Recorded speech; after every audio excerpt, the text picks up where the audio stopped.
ದೇಹಕ್ಕೆ ದೇಹದ ದೇಹದ ಅಂಗಾಂಗಗಳಿಗೆ ದೇಹದಲ್ಲಿರುವ ಅಣುವಣಿವಿಗೂ ಕೋಟಿ ಕೋಟಿ ಕೃತಜ್ಞತೆಗಳು.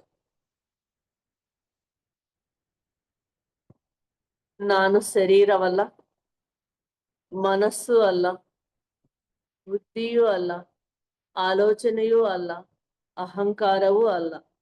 ಉನ್ನತ ಲೋಕದಿಂದ ಬಂದ ದಿವ್ಯ ಆತ್ಮ ಸ್ವರೂಪವೇ ನಾನು. ಮನಸ್ಸಿನಲ್ಲೇ ಹೇಳ್ಕೊಳ್ರಿ ಮಾಸ್ಟರ್ಸ್.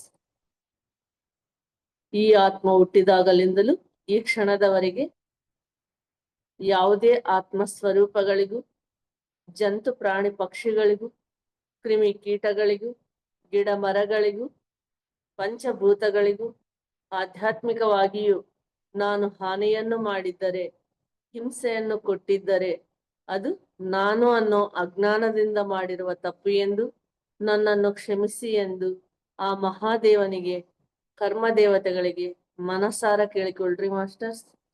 ಇದು 3 ಸಲ ಹೇಳ್ಕೊಂಡಾದ್ಮೇಲೆ ಪಶ್ಚಾತ್ತಾಪ ಪಡ್ತಾ ಇದ್ದೀನಿ, ಪ್ರಾಯಶ್ಚಿತ್ತ ಮಾಡ್ಕೊಳ್ತೀನಿ, ಪರಿವರ್ತನೆಯಾಗಿರ್ತೀನಿ, ನನ್ನನ್ನು ಸದ್ಬುದ್ಧಿಯನ್ನು ಕೊಟ್ಟು ಸನ್ಮಾರ್ಗದಲ್ಲಿ ನಡೆಸಂತಾನೆ ಹೇಳ್ಕೊಳ್ರಿ ಮಾಸ್ಟರ್ಸ್. ಹಾಗೆ ಈ ಜನ್ಮದಲ್ಲೂ ಗತ 7 ಜನ್ಮಗಳಿಂದಲೂ ಇರುವ ನನ್ನ ಆತ್ಮ ಸ್ವರೂಪಕ್ಕೆ ಯಾರೇ ನೋವು ಮಾಡಿದ್ದರು, ಯಾರೇ ಹಿಂಸೆ ಕೊಟ್ಟಿದ್ದರು ಅವರನ್ನು ನಾನು ಮನಸಾರ ಕ್ಷಮಿಸುತ್ತೇನೆ.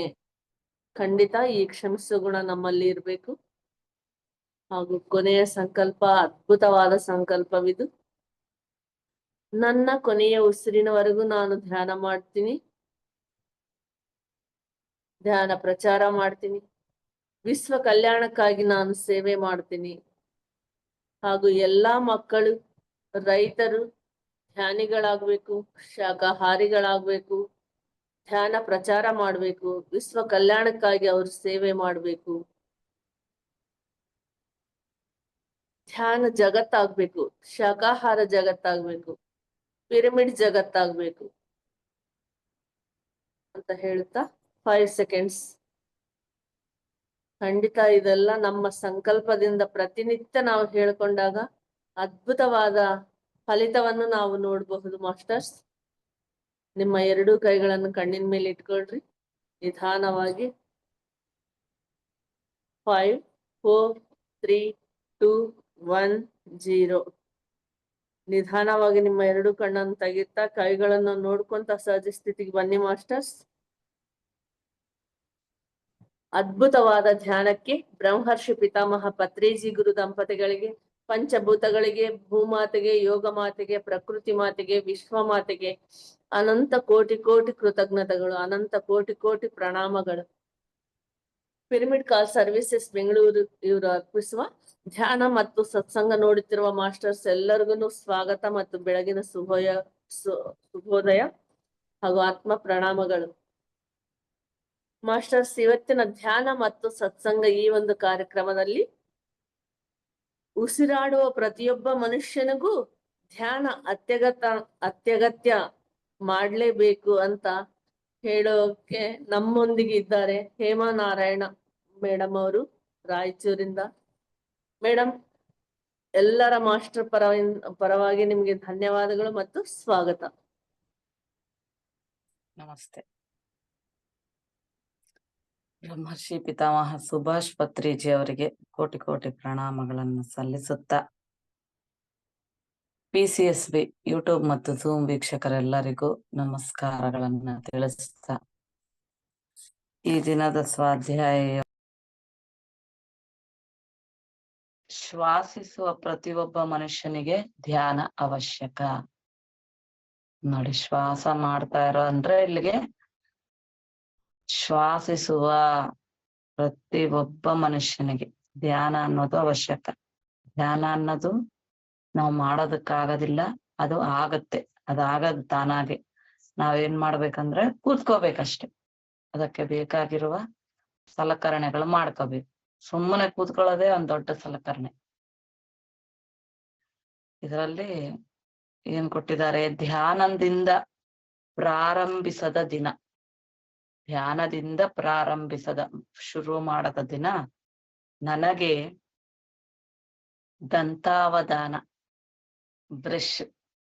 ದಂತಾವಧಾನ ಮಾಡಿಕೊಳ್ಳದೆಯೇ ಆಫೀಸಿಗೆ ಹೋಗುವ ದಿನದೊಂದಿಗೆ ಸಮಾನ.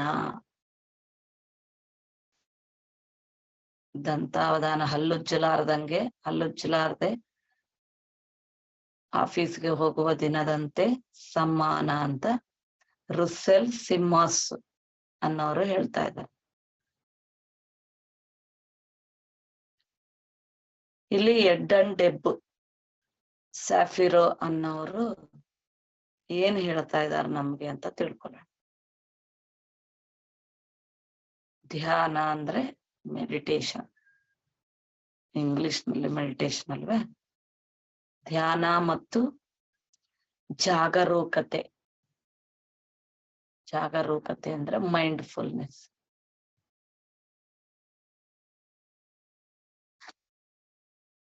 ಈ ಒಂದು ಆರ್ಟಿಕಲ್ ಆಂಗ್ಲದಿಂದ ಎಡಿಟ್ ಮಾಡ್ಕೊಂಡಿದ್ದಾರೆ. The unexpected power of mindful meditation.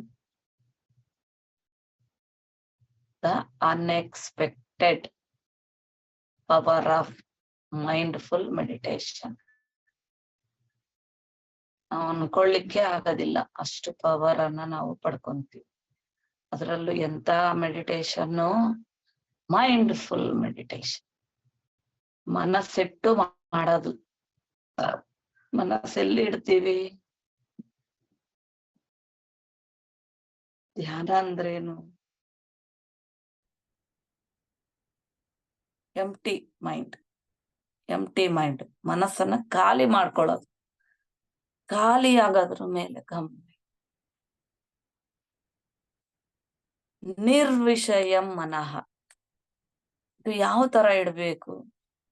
Mindful, ಮನಸ್ಸು ಅದ್ರ ಕಡೆನೆ ಕೇಂದ್ರೀಕೃತ ಮಾಡ್ಬೇಕು. ಅದಕ್ಕೆ ಇಲ್ಲಿ 2 ಪಾಯಿಂಟ್ ಇದೆ, ಮೆಡಿಟೇಷನ್, ಮೈಂಡ್ಫುಲ್ನೆಸ್. ನಮ್ಗೆ ಮೈಂಡ್ಫುಲ್ನೆಸ್ ಅಂದ್ರೆ ಸಾಕು, ಪತ್ರಿಜಿಯವ್ರ ಕಾನ್ಸೆಪ್ಟೇ ನೆನಪಾಗದು. ನಾವು ಬುದ್ಧ ಪೂರ್ಣಿಮೆ ಆಗೋದಾಗ ಮೈಂಡ್ಫುಲ್ನೆಸ್ ಒಂದ್ ಸೆಷನ್ ಎಲ್ಲ ಅದ್ರ ಬಗ್ಗೆನೆ, ಅರ್ಧ ಗಂಟೆ 40 ನಿಮಿಷ ಅಥವಾ 1 ಅವರ್ ಕ್ಲಾಸ್ ಪೂರ್ತಿ ಮೈಂಡ್ಫುಲ್ನೆಸ್ ಬಗ್ಗೆ ಸಾಧಾರಣವಾಗಿ ವಿವರಿಸ್ತಾ ಇರೋರು. 3 ಗಂಟೆ ಧ್ಯಾನ 5 ರಿಂದ 8.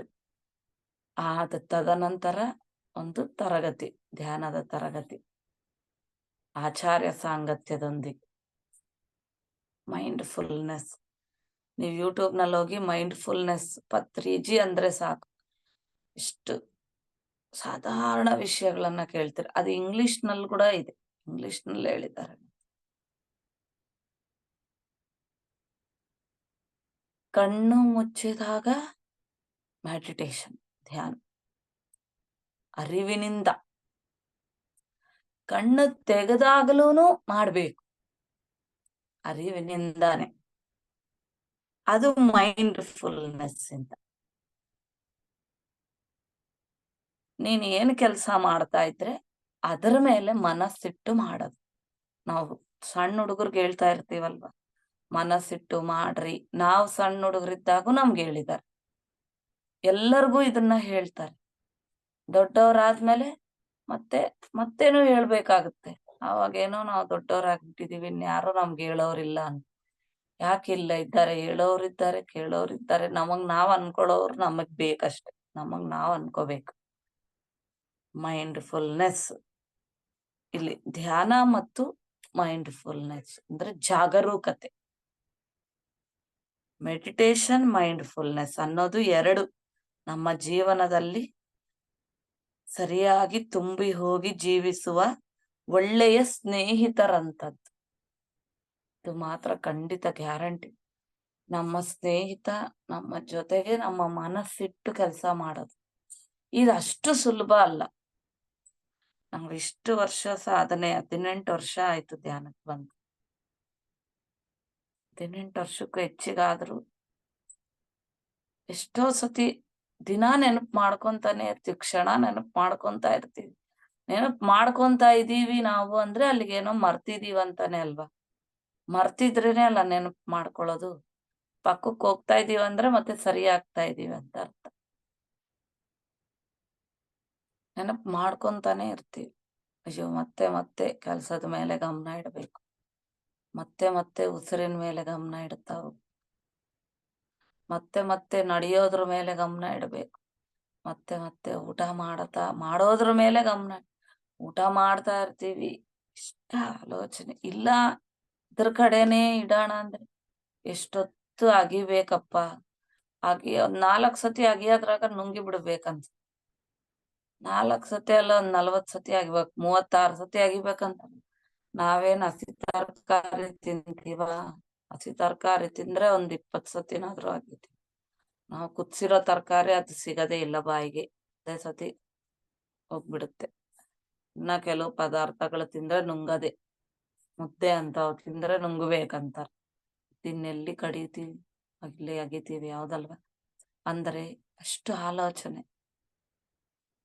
ಮತ್ತೆ ನಡೀತಾ ಇರ್ತೀವಿ, ಅಡಿಗೆ ಮಾಡ್ತಾ ಇರ್ತೀವಿ, ಆಗೋಯ್ತಾ ಕೆಲ್ಸ ಅಂತೀವಿ. ಸರಿ ಹಿಂದಕ್ಕೆ ತಿರ್ಗಿ ಒಂದ್ಸತಿ ನೋಡ್ಕೊಂಡಾಗ ನಮ್ಗೆ ಖುಷಿ ಆಗ್ಬೇಕು. ಆಹಾ, ನಾನು ಎಷ್ಟು ಮನಸ್ಸಿಟ್ಟು ಮಾಡಿದ್ದೀನಲ್ವೇ ಅನ್ಬೇಕು. ಆದ್ರೆ ನಾವು ಗಮನಿಸ್ಕೊಂಡಾಗ ಅಯ್ಯೋ ಆಗೋಯ್ತಾ, ನಾವೇನಾ ಮಾಡಿದ್ದು? ಮನಸ್ಸಿಟ್ಟಿದೀವ, ಗಮನ ಇದೆಯಾ ಅಂತ ಇವಾಗ್ಲೂನು ಅನ್ನಿಸ್ತಾ ಇರುತ್ತೆ. ಆವಾಗಿಂತಲೂ ಉತ್ತಮ. ಆದ್ರೆ ಮೊದಲಿಗೆ ನಾವು ಚೆನ್ನಾಗೇ ಮಾಡ್ತಾ ಇದ್ವಿ. ಫಸ್ಟ್ಗೆಲ್ಲ ಧ್ಯಾನಕ್ಕೆ ಬಂದ್ ಹೊಸದ್ರಲ್ಲಿ ನಿಜವಾಗ್ಲೂ ಎಲ್ಲ ಚೆನ್ನಾಗಿ ಎಷ್ಟು ಇಂಪ್ರೂವ್ಮೆಂಟ್ ಇರುತ್ತೆ ಅಂದ್ರೆ ನಮ್ಗೆ ಎಷ್ಟು ಖುಷಿ ಆಗುತ್ತೆ. ನಾವ್ ಎಷ್ಟು ಇಂಪ್ರೂವ್ ಆಗಿದೀವಲ್ವಾ ಅಂತ ಅನ್ನಿಸೋ ಲೆವೆಲ್ಗೆ ಬಂದ್ಬಿಡುತ್ತೆ. ಒಂದಷ್ಟು ದಿನಗಳು, ತಿಂಗಳುಗಳು, ವರ್ಷಗಳು ಆಗುತ್ತೆ. ಆಮೇಲೆ ನಾವ್ ಎಲ್ಲಿ ಹೋಗಿದೀವಿ ಅನ್ನೋದೇ ನಮಗ್ ಗೊತ್ತಾಗಲ್ಲ. ವಿಚಿತ್ರ ಅನ್ಸ್ತಾ ಇರುತ್ತೆ. ಏನ್ ಮಾಡ್ತಾ ಇದೀವ ಅನ್ನೋದ್ ತೋಚೋದೇ ಇಲ್ಲ. ಸರಿಯಾಗಿದ್ದೀವಾ, ಇಡ್ತಾ ಇದೀವ, ಏನ್ ಮಾಡ್ತಾ ಇದೀವಿ ಅನ್ನೋದ್ರ ಕಡೆ ಗಮನ ಹೋದ್ರೆ ಅದು ವರ್ಷಗಳೇ ಕಳೆದೋಗುತ್ತೆ, ಗೊತ್ತೇ ಆಗೋದಿಲ್ಲ. ಏನ್ ಮಾಡ್ತಾ ಇದೀವಿ ಅನ್ನೋದು ಗೊತ್ತಾಗಲ್ಲ. ಆಮೇಲೆ ಇನ್ನೊಂದಷ್ಟು ವರ್ಷಗಳ ನಂತರ ಮತ್ತೆ ಸರಿ ಹೋಗ್ತದ. ಏನಾಗ್ಬಿಟ್ಟಿತ್ತು ನಮ್ಗೆ? ಫಸ್ಟ್ಗೆಲ್ಲ ಚೆನ್ನಾಗಿದ್ವಲ್ಲ, ಮತ್ತೆ ಯಾಕಂಗಾಯ್ತು? ಮತ್ತೆ ಇವಾಗ ಸರಿ ಹೋಗ್ತಾ ಇದೀವಲ್ವಾ ಅಂತ ಅನ್ಸೋ ಲೆವೆಲ್ಗೆ ಬರುತ್ತೆ. That is the meditation, the unexpected power of mindful meditation. ಮೊದಲಿಗೆ ಹಾಗೆ ಇರ್ತೀವಿ, ಚೆನ್ನಾಗಿರ್ತೀವಿ.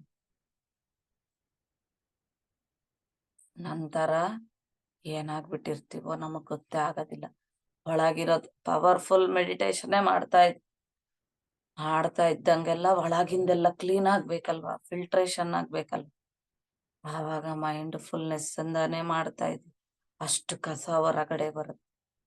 ನಮ್ ಬಗ್ಗೆ ನಾವು ತಿಳ್ಕೊಂಡಂಗೆಲ್ಲ ಧ್ಯಾನನೇ ಬಿಟ್ಟು ಬಿಡ್ಬೇಕೇನೋ, ಅಸಲ್ ನಾವೇನ್ ಮಾಡ್ತಾ ಇಲ್ಲೇನೋ, ಏನಾಗ್ತಾ ಇದೆ ಇಲ್ವಾ ಆದ್ರೆ ಕುತ್ಕೊಂತಾ ಇರ್ತೀವಿ. ಅದು ಧ್ಯಾನನೇ ಆದಂಗ ಅನ್ಸೋದಿಲ್ಲ. ಆದ್ರೆ ಅದೇ ನಿಜವಾದ ಸಾಧನೆ. ಕಣ್ಣೇ ತೆಗೆದು ಬಿಡ್ಬೇಕನ್ಸ್ತಾರೆ. ನಮ್ಮೊಳಗ್ ನಾವ್ ಹೋದ್ರೆ ನಮ್ಮಲ್ಲಿ ಎಷ್ಟು ಕಸ ಇದೆ, ಎಷ್ಟು ಗಲೀಜಿದೆ ನಮಗ್ ಗೊತ್ತಾಗ್ತದೆ. ನಾವ್ ಹಂಗಿಲ್ಲ ಅಲ್ವಾ ಅಂತ ಮತ್ತೆ ಅನ್ನಿಸ್ತಾರೆ. ನಾವೆಷ್ಟು ಪ್ರಶಾಂತವಾಗಿದ್ದೀವಲ್ವಾ ಆದ್ರೆ ಇದೆಲ್ಲ ಎಲ್ಲಿಂದ ಬರ್ತಾ ಇದೆ? ಒಳಗ್ ಎಷ್ಟಿದ್ಯಾ? ಅಯ್ಯೋ ನಮ್ಗೆ ನಾವೇ ಅನ್ಕೊಂತೀವಿ. ಆವಾಗೆ ನಮಗೆ ಸಾಕ್ಷಿ ವಾಚ್ ಮಾಡ್ಬೇಕು. ಇವಾಗ ನಾವು ಗಮನಿಸ್ಕೋಬೇಕು. ಸುಮ್ಮನೆ ಗಮನಿಸೋದಷ್ಟೇ, ಅಲ್ಲಿ ಏನ್ ಬಂದ್ರು ಹೌದಾ ನೋಡ್ಕೊಂತ ಇರ್ಬೇಕಷ್ಟೇ. ಹೌದಾ ಅನ್ಬಾರ್ದು, ಎಲ್ಲ ನೋಡ್ತಾ ಇರ್ಬೇಕಷ್ಟೆ. ಬಂದು ಕಸ ಎಲ್ಲ ಹೊರಟೋಗ್ಬಿಡುತ್ತೆ. ಇದಕ್ಕೆ ಯಾಕೋ ಒಂದ್ ಪದನೇ ನೆನಪಾಗ್ತಾ ಇಲ್ಲ ನಮ್ಗೆ. ಧ್ಯಾನ ಅಂದ್ರೆ ಫಸ್ಟ್ 3 ಪದಗಳು ಹೇಳ್ತಾರೆ. ಅದನ್ನ ನೆನಪೇ ಬರೋದಲ್ಲ. ಅಷ್ಟು ನಾವು ಆ ಮೊದಲಿಗೆ ಧ್ಯಾನಕ್ಕೆ ಬಂದಾಗ ನಮ್ಗೆ mountains R mountains, rivers R rivers, ಹೌದಲ್ವೇ? ಬೆಟ್ಟಗಳ ತರ, ಗುಡ್ಡಗಳ ತರ, ನದಿಗಳ ತರ ಕಾಣಿಸ್ತಾ ಇರುತ್ತೆ. ಅದು ಕರೆಕ್ಟೇ. ಅವಾಗ ಹಂಗೆ ಇರ್ತೀವಿ, ಎಷ್ಟು ಖುಷಿ ಆಗ್ಬಿಡುತ್ತೆ. ಆಮೇಲೆ mountains R rivers, rivers R mountains. ಯಾವ ತರ ಕಾಣಿಸುತ್ತೆ ನೋಡಿ. ಈ ರಿವರ್ಸ್ ನೀವು ನದಿನಾದ್ರೂ ಅನ್ಕೋಬಹುದು, ಅಥವಾ ರಿವರ್ಸ್ ಹೊಡಿಯೋದಾದ್ರು ಅನ್ಕೊಳ್ಳಿ. ಆ ತರ ಕಾಣಿಸ್ತಾ, ನದಿಗಳ ತರ ಗುಡ್ಡ ಕಾಣಿಸುತ್ತೆ, ಗುಡ್ಡ ತರ ನದಿ ಕಾಣಿಸುತ್ತೆ. ಏನು ಗೊತ್ತಾಗಲ್ಲ. ಪ್ರವಾಹ, ಈ ತರ ಪ್ರವಾಹ ಬರುತ್ತೋ, ಹಿಂಗ ಬರುತ್ತೋ, ಹೆಂಗೆ ಬರುತ್ತೆ ನಮ್ಗೆ ಗೊತ್ತಾಗಲ್ಲ. Mountains R rivers, rivers R mountains. ಹಿಂಗೆ ವರ್ಷಗಳ ಗಟ್ಲೆ ಕಳೆದೋಗುತ್ತೆ. ಆಮೇಲೆ ಮತ್ತೆ ಎಲ್ಲ ಒಳಗಿರೋದೆಲ್ಲ ಹೊರಟೋದ್ಮೇಲೆ ಶಾಂತ ಅಲೆಗಳೆಲ್ಲ ಶಾಂತವಾಗುತ್ತೆ. ಆವಾಗ ಮತ್ತೆ ನಮ್ಮನ್ನ ನಾವು ನೋಡ್ಕೊಂತೀವಿ. ಆವಾಗ rivers R rivers, mountains R mountains. ಮೊದಲಿಗೆ ಏನಿತ್ತು ಮತ್ತೆ ಅದೇ ನೋಡಿ. ಈ ಪದಗಳು ಎಷ್ಟು ಚೆನ್ನಾಗಿದೆ. ಫಸ್ಟ್ ಗೊತ್ತೇ ಆಗ್ತಿದ್ದಿಲ್ಲ ಏನ್ ಹೇಳ್ತಾರೆ ಗುರುಗಳಂತ. ಆದ್ರೆ ಆಮೇಲೆ ಗೊತ್ತಾಯ್ತು. ಯಾಕಂದ್ರೆ ಅನುಭವ ಜ್ಞಾನ ಇಲ್ಲ ಅಲ್ವಾ. Rivers R mountains, mountains R rivers ಹೆಂಗಾಗುತ್ತೆ ಗೊತ್ತಿಲ್ಲ. ಆಮೇಲೆ ಆಯ್ತಲ್ವಾ ನಮ್ಗೆ. ಆದ್ಮೇಲೆ ಗೊತ್ತಾಯ್ತು. ಏಕಾಗ್ರತೆ ಅನ್ನೋದು ಫಸ್ಟ್ ಧ್ಯಾನಕ್ಕೆ ಬಂದಾಗ ಎಷ್ಟೊಂದ್ ಬಂದ್ಬಿಡುತ್ತೆ. ಎಷ್ಟು ಬರುತ್ತೆ ಅಂದ್ರೆ, ಅಯ್ಯೋ, ಅವ್ರು ಹೇಳಿರೋ ಪ್ರತಿಯೊಂದು ನೆನಪಲ್ಲಿರುತ್ತೆ. ಇರೋದಿದ್ದಂಗೆ ಮನೆಗ್ ಬಂದು ಬುಕ್ನಲ್ಲಿ ಬರೆದ್ರೆ ಅವ್ರ ಬೋರ್ಡ್ ಮೇಲೆ ಏನ್ ಬರ್ದಿರ್ತಾರ ಅದೆಲ್ಲ ನೆನಪಿರುತ್ತೆ. ಯಾವ್ದಾದ್ರು ಒಂದ್ ಮರ್ತಿದ್ರೆ ಮತ್ತೆ ಒಳಗ್ ಹೋದ್ರೆ ನೆನಪಿಸ್ಕೊಂಡ್ರೆ ಮತ್ತೆ ಅದ್ ನೆನಪು ಬರ್ಬೇಕು ನಮ್ಗೆ. ಆ ಲೆವೆಲ್ ಕಾನ್ಸಂಟ್ರೇಷನ್ ಅದು. ಆಮೇಲೆ ಎಲ್ಲಿಗೋಯ್ತಂತ ಗೊತ್ತಿಲ್ಲ. ಯಾಕಪ್ಪ ಏನಾಗ್ತಾ ಇದೆ ಗೊತ್ತಿಲ್ಲ. ನಾವೇನಾ ಮೈಂಡ್ ಫುಲ್ನೆಸ್ ಎಲ್ಲೋಯ್ತು, ಆ ಏಕಾಗ್ರತೆ ಎಲ್ಲೋಯ್ತು ಅಂತ ಅನ್ಸುತ್ತೆ. ಆಮೇಲೆ ಕಸ ಜಾಸ್ತಿ ಇರುತ್ತಲ್ವಾ, ಏಕಾಗ್ರತೆ ಇಡಕ್ ಆಗ್ತಾ ಇಲ್ಲ. ಆದ್ರೆ ಇಡಬೇಕು, ಆದ್ರೆ ಇರುತ್ತೆ, ಗೊತ್ತಾಗ್ತಾ ಇಲ್ಲ. ಆಮೇಲೆ ಮತ್ತೆ ಒಂದಷ್ಟು ವರ್ಷ ಆದ್ಮೇಲೆ ಮತ್ತೆ ಬರುತ್ತೆ. ಮತ್ತೆ ನಾವು ಕೇಳಿದ್ದೆಲ್ಲ ಆಚರಣೆಗೆ ಮತ್ತೆ ಬರ್ತಾ ಆವಾಗ ಗೊತ್ತಾಗುತ್ತೆ mountains R rivers, rivers R mountains. ಇದೆಲ್ಲ ಮುಗ್ದೋಗಿ ಈಗ ಮತ್ತೆ rivers R rivers, mountains or mountain. ಓ ಕರೆಕ್ಟ್ ಅಲ್ವಾ. ಈಗ ನಡಿಬೇಕಾದಾಗ ನಡಿಬೇಕು, ತಿನ್ಬೇಕಾದಾಗ ತಿನ್ಬೇಕು, ನೀರ್ ಕುಡಿತಾ ಇರ್ಬೇಕಷ್ಟೇ, ಹೌದಲ್ವಾ. ಓದ್ಬೇಕಾದಾಗ ಓದಿನ ಮೇಲೆ ಗಮನ ಇಡ್ಬೇಕು, ಕೆಲಸ ಮಾಡ್ತಾ ಇರ್ಬೇಕಾದಾಗ ಕೆಲಸ ಮಾಡ್ತಾ ಇರ್ಬೇಕು, ಅಡಿಗೆ ಮಾಡ್ತಾ ಇರ್ಬೇಕಾದಾಗ ಅಡಿಗೆ ಮಾಡ್ತಾ ಹೊರಟೋಗುತ್ತೆ. ಇವ ಅಷ್ಟು ಸುಲಭ ಏನಲ್ಲ. ಭಯ ಬರುತ್ತೆ, ಸಂಸಾರದಲ್ಲಿ ನಿರ್ವಾಣ, ಮಕ್ಕಳು, ಕೆಲ್ಸ ಸ್ವಲ್ಪ ಲೇಟ್ ಆಗಿದ್ರೆ ಕೆಲ್ಸ, ನಿದ್ದೆ ಆಗ್ಲಿಲ್ಲ ಅಂದ್ರೆ ಗೊಂದಲಮಯ. ಎಲ್ಲಿ ಮೈಂಡ್ಫುಲ್ನೆಸ್ ಇರುತ್ತೆ ಎಲ್ಲ ಹೊರಟೋಗುತ್ತೆ. ಎದ್ದೇಳ್ಬೇಕಂತಾನೆ ಅನ್ಕೊಂತೀವಿ, ಹಂಗೆ ಬೇಕಂತ ಸ್ವಲ್ಪ ನಿಧಾನ. ಎಲ್ಲೋಯ್ತು ಮೈಂಡ್ಫುಲ್. ಇವಾಗ ಎಷ್ಟು ಗೊಂದಲ ಜೀವನದಲ್ಲಿ. ಧ್ಯಾನಕ್ಕೆ ಕುತ್ಕೊಂತೀವಿ, ಅವಸರವಾಗೇ ಧ್ಯಾನಕ್ಕೆ ಕುತ್ಕೊಂಡಿದ ತಕ್ಷಣ ಒಂದ್ 2 ನಿಮಿಷ ಕಣ್ ತೆಗಿರಿ, ಕಣ್ ತೆಗೆದು ಆಮೇಲೆ ಕಣ್ಣು ಮುಚ್ಚಿರಿ. ನಮ್ಮ ಕಣ್ಣು ತೆಗಿಯಕ್ಕೆ ಆಗೋದಿಲ್ಲ, ಕಣ್ಣು ಮುಚ್ಚಿ ಬಿಡೋದು. ಅಷ್ಟು ಗೊಂದಲದಲ್ಲೇ ಕಣ್ಣು ಮುಚ್ಚೋದು. ಇನ್ನ ಧ್ಯಾನ ಮಾಡೋದೇ ರಿಲ್ಯಾಕ್ಸ್. ಇನ್ನೆಲ್ಲಿ ರಿಲ್ಯಾಕ್ಸ್. ಧ್ಯಾನದಲ್ಲೂ ಗಡಿಬಿಡಿ, ಕಣ್ಣು ತೆಗೆದಾಗ್ಲೂ ಗಡಿಬಿಡಿ. ನೋಡಿ, ಅದು ಅವೇರ್ನೆಸ್ ನಲ್ಲಿ ಇರ್ಬೇಕು. ಅವೇರ್ನೆಸ್ ನಲ್ಲಿ ಅವಾಗ್ಲೂ ಇದ್ದಾಗ ನಿಧಾನವಾಗಿ ಬರುತ್ತೆ. ಎಲ್ಲಿ ಹೋಗುತ್ತೆ, ಎಲ್ಲೂ ಹೋಗಲ್ಲ, ಮತ್ತೆ ಅಲ್ಲಿಗೆ ಸೇರ್ಕೊಂತ. ಆವಾಗ ನಮ್ಮೊಂದಿಗೆ ನಾವಿದೀವಿ ಅನ್ನೋದು ಗೊತ್ತಾಗುತ್ತೆ. ಎಲ್ಲೋ ಹೋಗಿರುವ ಏಕಾಗ್ರತೆ ಮತ್ತೆ ಬರುತ್ತೆ, ಎಲ್ಲೋ ಹೋಗಿರುವ ಮತ್ತೆ ಗಡಿಬಿಡಿ ಮತ್ತೆ ಬರುತ್ತೆ.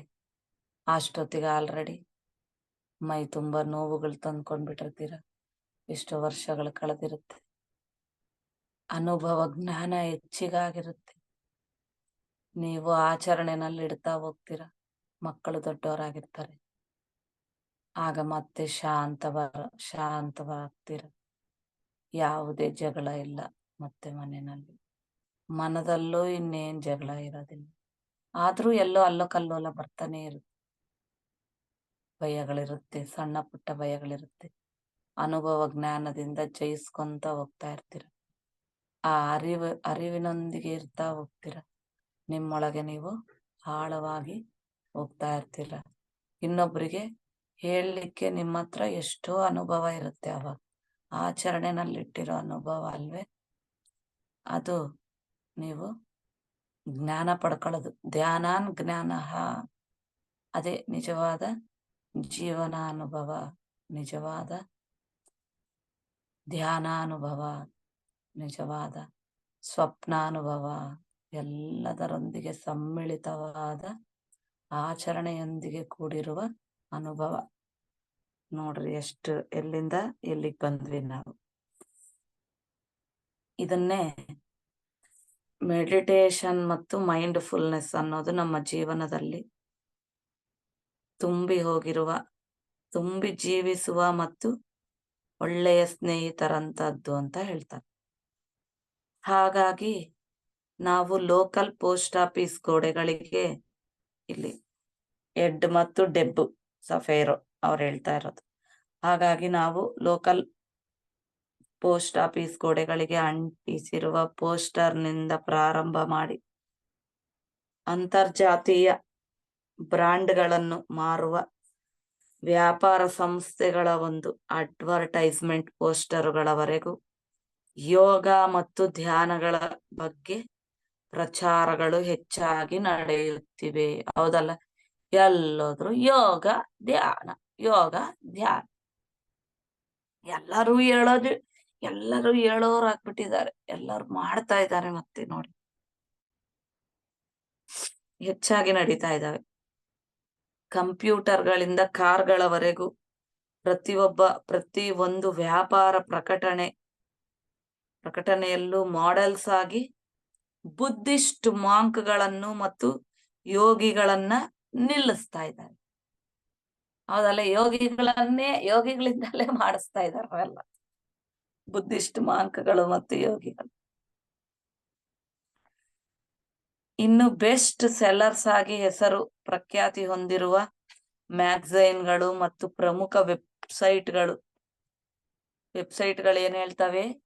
ಜಾಗರೂಕ ಧ್ಯಾನ, ಮೈಂಡ್ಫುಲ್ ಮೆಡಿಟೇಷನ್ ಮತ್ತು ಶ್ವಾಸ ಧ್ಯಾನ, ಬ್ರೆತ್ ಮೆಡಿಟೇಷನ್, ಇದರ ಬಗ್ಗೆ ಬರೆದಿರುವ ಶಾಸ್ತ್ರೀಯವಾದ ಕಥನಗಳನ್ನ, ಈ ಕಥನಗಳಿಗೆ ಅಂತ್ಯವೇ ಇಲ್ಲ, ಎಲ್ಲದರಲ್ಲಿ ಇದೆ. ಎಲ್ಲರೂ ಹೇಳೋರೆ, ಎಲ್ಲರೂ ಮಾಡೋರೆ.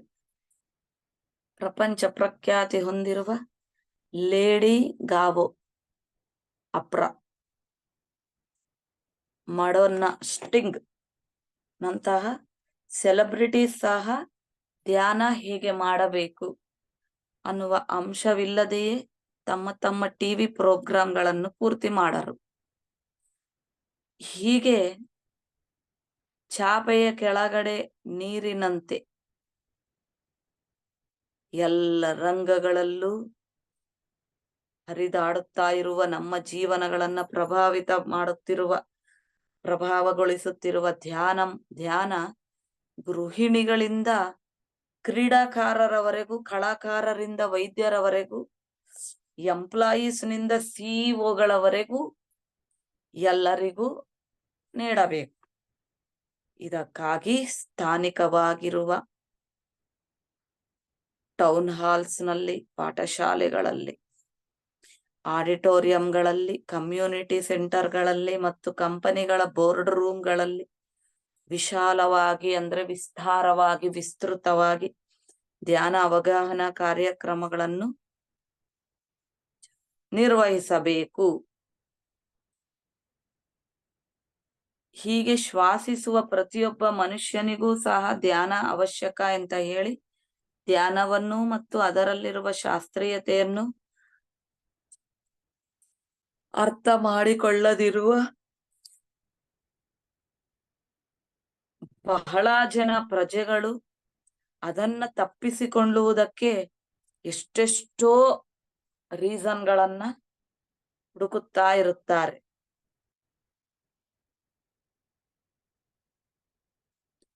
ಅಂದ್ರೆ ಅದು ನಮ್ಗೆ ಮಾಡಕ್ಕಾಗಲ್ಲ, ಕೆಲ್ಸ ಇಲ್ಲ, ಇನ್ನೊಂದು ಇದೆ, ಅದಿದೆ, ಇದಿದೆ ಅಂತ ಹುಡುಕ್ತಾ ಇರ್ತಾರೆ ರೀಸನ್.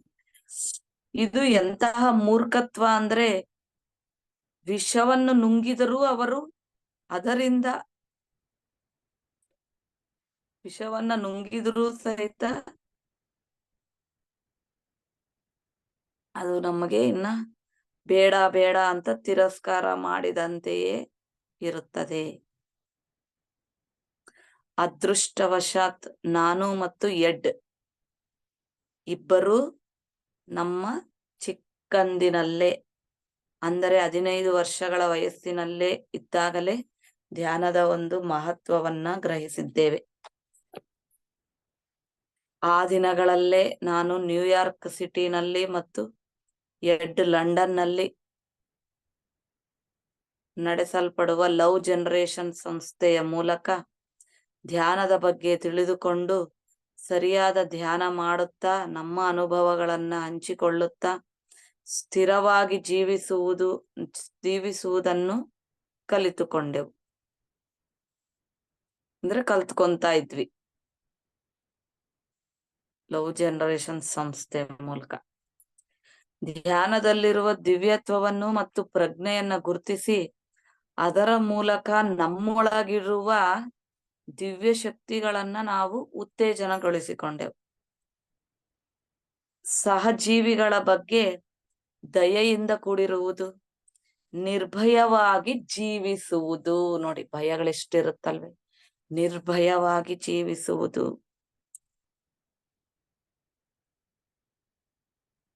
ಮತ್ತೆ ನಿಂತುಕೊಳ್ಳುವುದು. ಅಂದ್ರೆ ನಿಲಕಡಗ ಆಲೋಚಿಂಚಡಂ ಅಂದ್ರೆ ಆಲೋಚನೆ ಯಾವ ತರ ಮಾಡ್ಬೇಕು, ಟಕ ಟಕ ಹೆಂಗ್ ಸಿಕ್ಕಿದ್ರ ಹಂಗ್ ಮಾಡ್ತಾ ಇರ್ತೀವಿ. ಅಷ್ಟು ಸುಲಭ ಅಲ್ಲ ಮಾಡ್ಲಾರ್ದಂಗಿರೋದು. ಅಂದ್ರೆ ನಮ್ಗೆ ಯಾಕೆ ಇವೆಲ್ಲ ಪರೀಕ್ಷೆಗಳು, ನಮ್ಗೆ ಒಂದು ಸವಾಲಾಗ್ಲಿ, ಒಂದು ಸಮಸ್ಯೆ ಆಗ್ಲಿ, ಅಥವಾ ಏನೋ ಒಂದು ನಮ್ ಜೀವನದಲ್ಲಿ ಒಂದು ಪರಿಸ್ಥಿತಿ ಬಂತು ಅಂದ್ರೆ ಸಲ ಎಷ್ಟಾಗ್ಬಿಡ್ತೀವಿ ಅಂದ್ರೆ ಆ ಮೊಮೆಂಟ್ ಅಲ್ಲಿ ನಾವು ನೆನಪು ಮಾಡ್ಕೋಬೇಕು. ಅದೇ ಮೈಂಡ್ಫುಲ್ನೆಸ್ ಮೆಡಿಟೇಷನ್ ಅಂದ್ರೆ, ಓ ಇವಾಗ ನಮ್ಮ ಹತ್ರ ಇದು ಬಂದಿದೆ ಅಲ್ವಾ, ಇಷ್ಟ ಆಲೋಚನೆ ಮಾಡಕ್ಕಿಂತ ನೋಡೋಣ ಏನ್ ಮಾಡೋಣ, ಅಥವಾ ಸುಮ್ಮನೆ ಇರೋಣ, ಸೈಲೆಂಟ್ ಆಗಿದ್ದು ಬಿಡೋಣ. ಕೆಲ್ಸ ಅಂತೂ ಏನ್ ಮಾಡ್ಬೇಕದ್ ಮಾಡ್ತಾ ಇರ್ತೀವಿ, ಸೈಲೆಂಟ್ ಆಗಿರೋಣ ಅಂತ ಅನ್ಕೊಳ್ಳೋದಕ್ಕೆ ನಮ್ಗೆ ಆಗತ್ತಾ ಅನ್ನೋದಕ್ಕೆ ಪರೀಕ್ಷೆಗಳಿವೆಲ್ಲ. ಆದ್ರೆ ಅದಷ್ಟು ಸುಲಭ ನಮ್ಗೆ ಪರೀಕ್ಷೆ ಅನ್ನೋದು ನೆನಪಾಗೋದಿಲ್ಲ. ಪರೀಕ್ಷೆ ಮತ್ತೆ ಎಲ್ಲ ಮುಗಿದ ಮೇಲೆ ನಾವ್ ಎಷ್ಟು ಪಾಸ್ ಆಗಿದೀವಿ ಅಂತ ನೋಡ್ಕೋಬೇಕಷ್ಟೇ ಬಿಟ್ರೆ ಆ ಮೊಮೆಂಟ್ ನಲ್ಲಿ ನೆನಪಾಗೋದಿಲ್ಲ. ಅಂದ್ರೆ ನಿಂತುಕೊಂಡು ಆಲೋಚನೆ ಮಾಡೋದು ಅಂದ್ರೆ ಆರಾಮಾಗಿ ಏನ್ ಮಾಡ್ಬೇಕು ಒಂದು ಬುದ್ಧಿವಂತಿಕೆಯಿಂದ ಆಲೋಚಿಸುವುದು ಮತ್ತು ಜೀವನದಲ್ಲಿ ಅತಿ ಸಹಜವಾಗಿ ಬರುವ ಬದಲಾವಣೆಗಳನ್ನ, ಇದೇ ಅಲ್ವಾ ಬದಲಾವಣೆ ಅಂದ್ರೆ, ಅತಿ ಸಹಜವಾಗಿ ಬರುವ ಬದಲಾವಣೆಗಳನ್ನ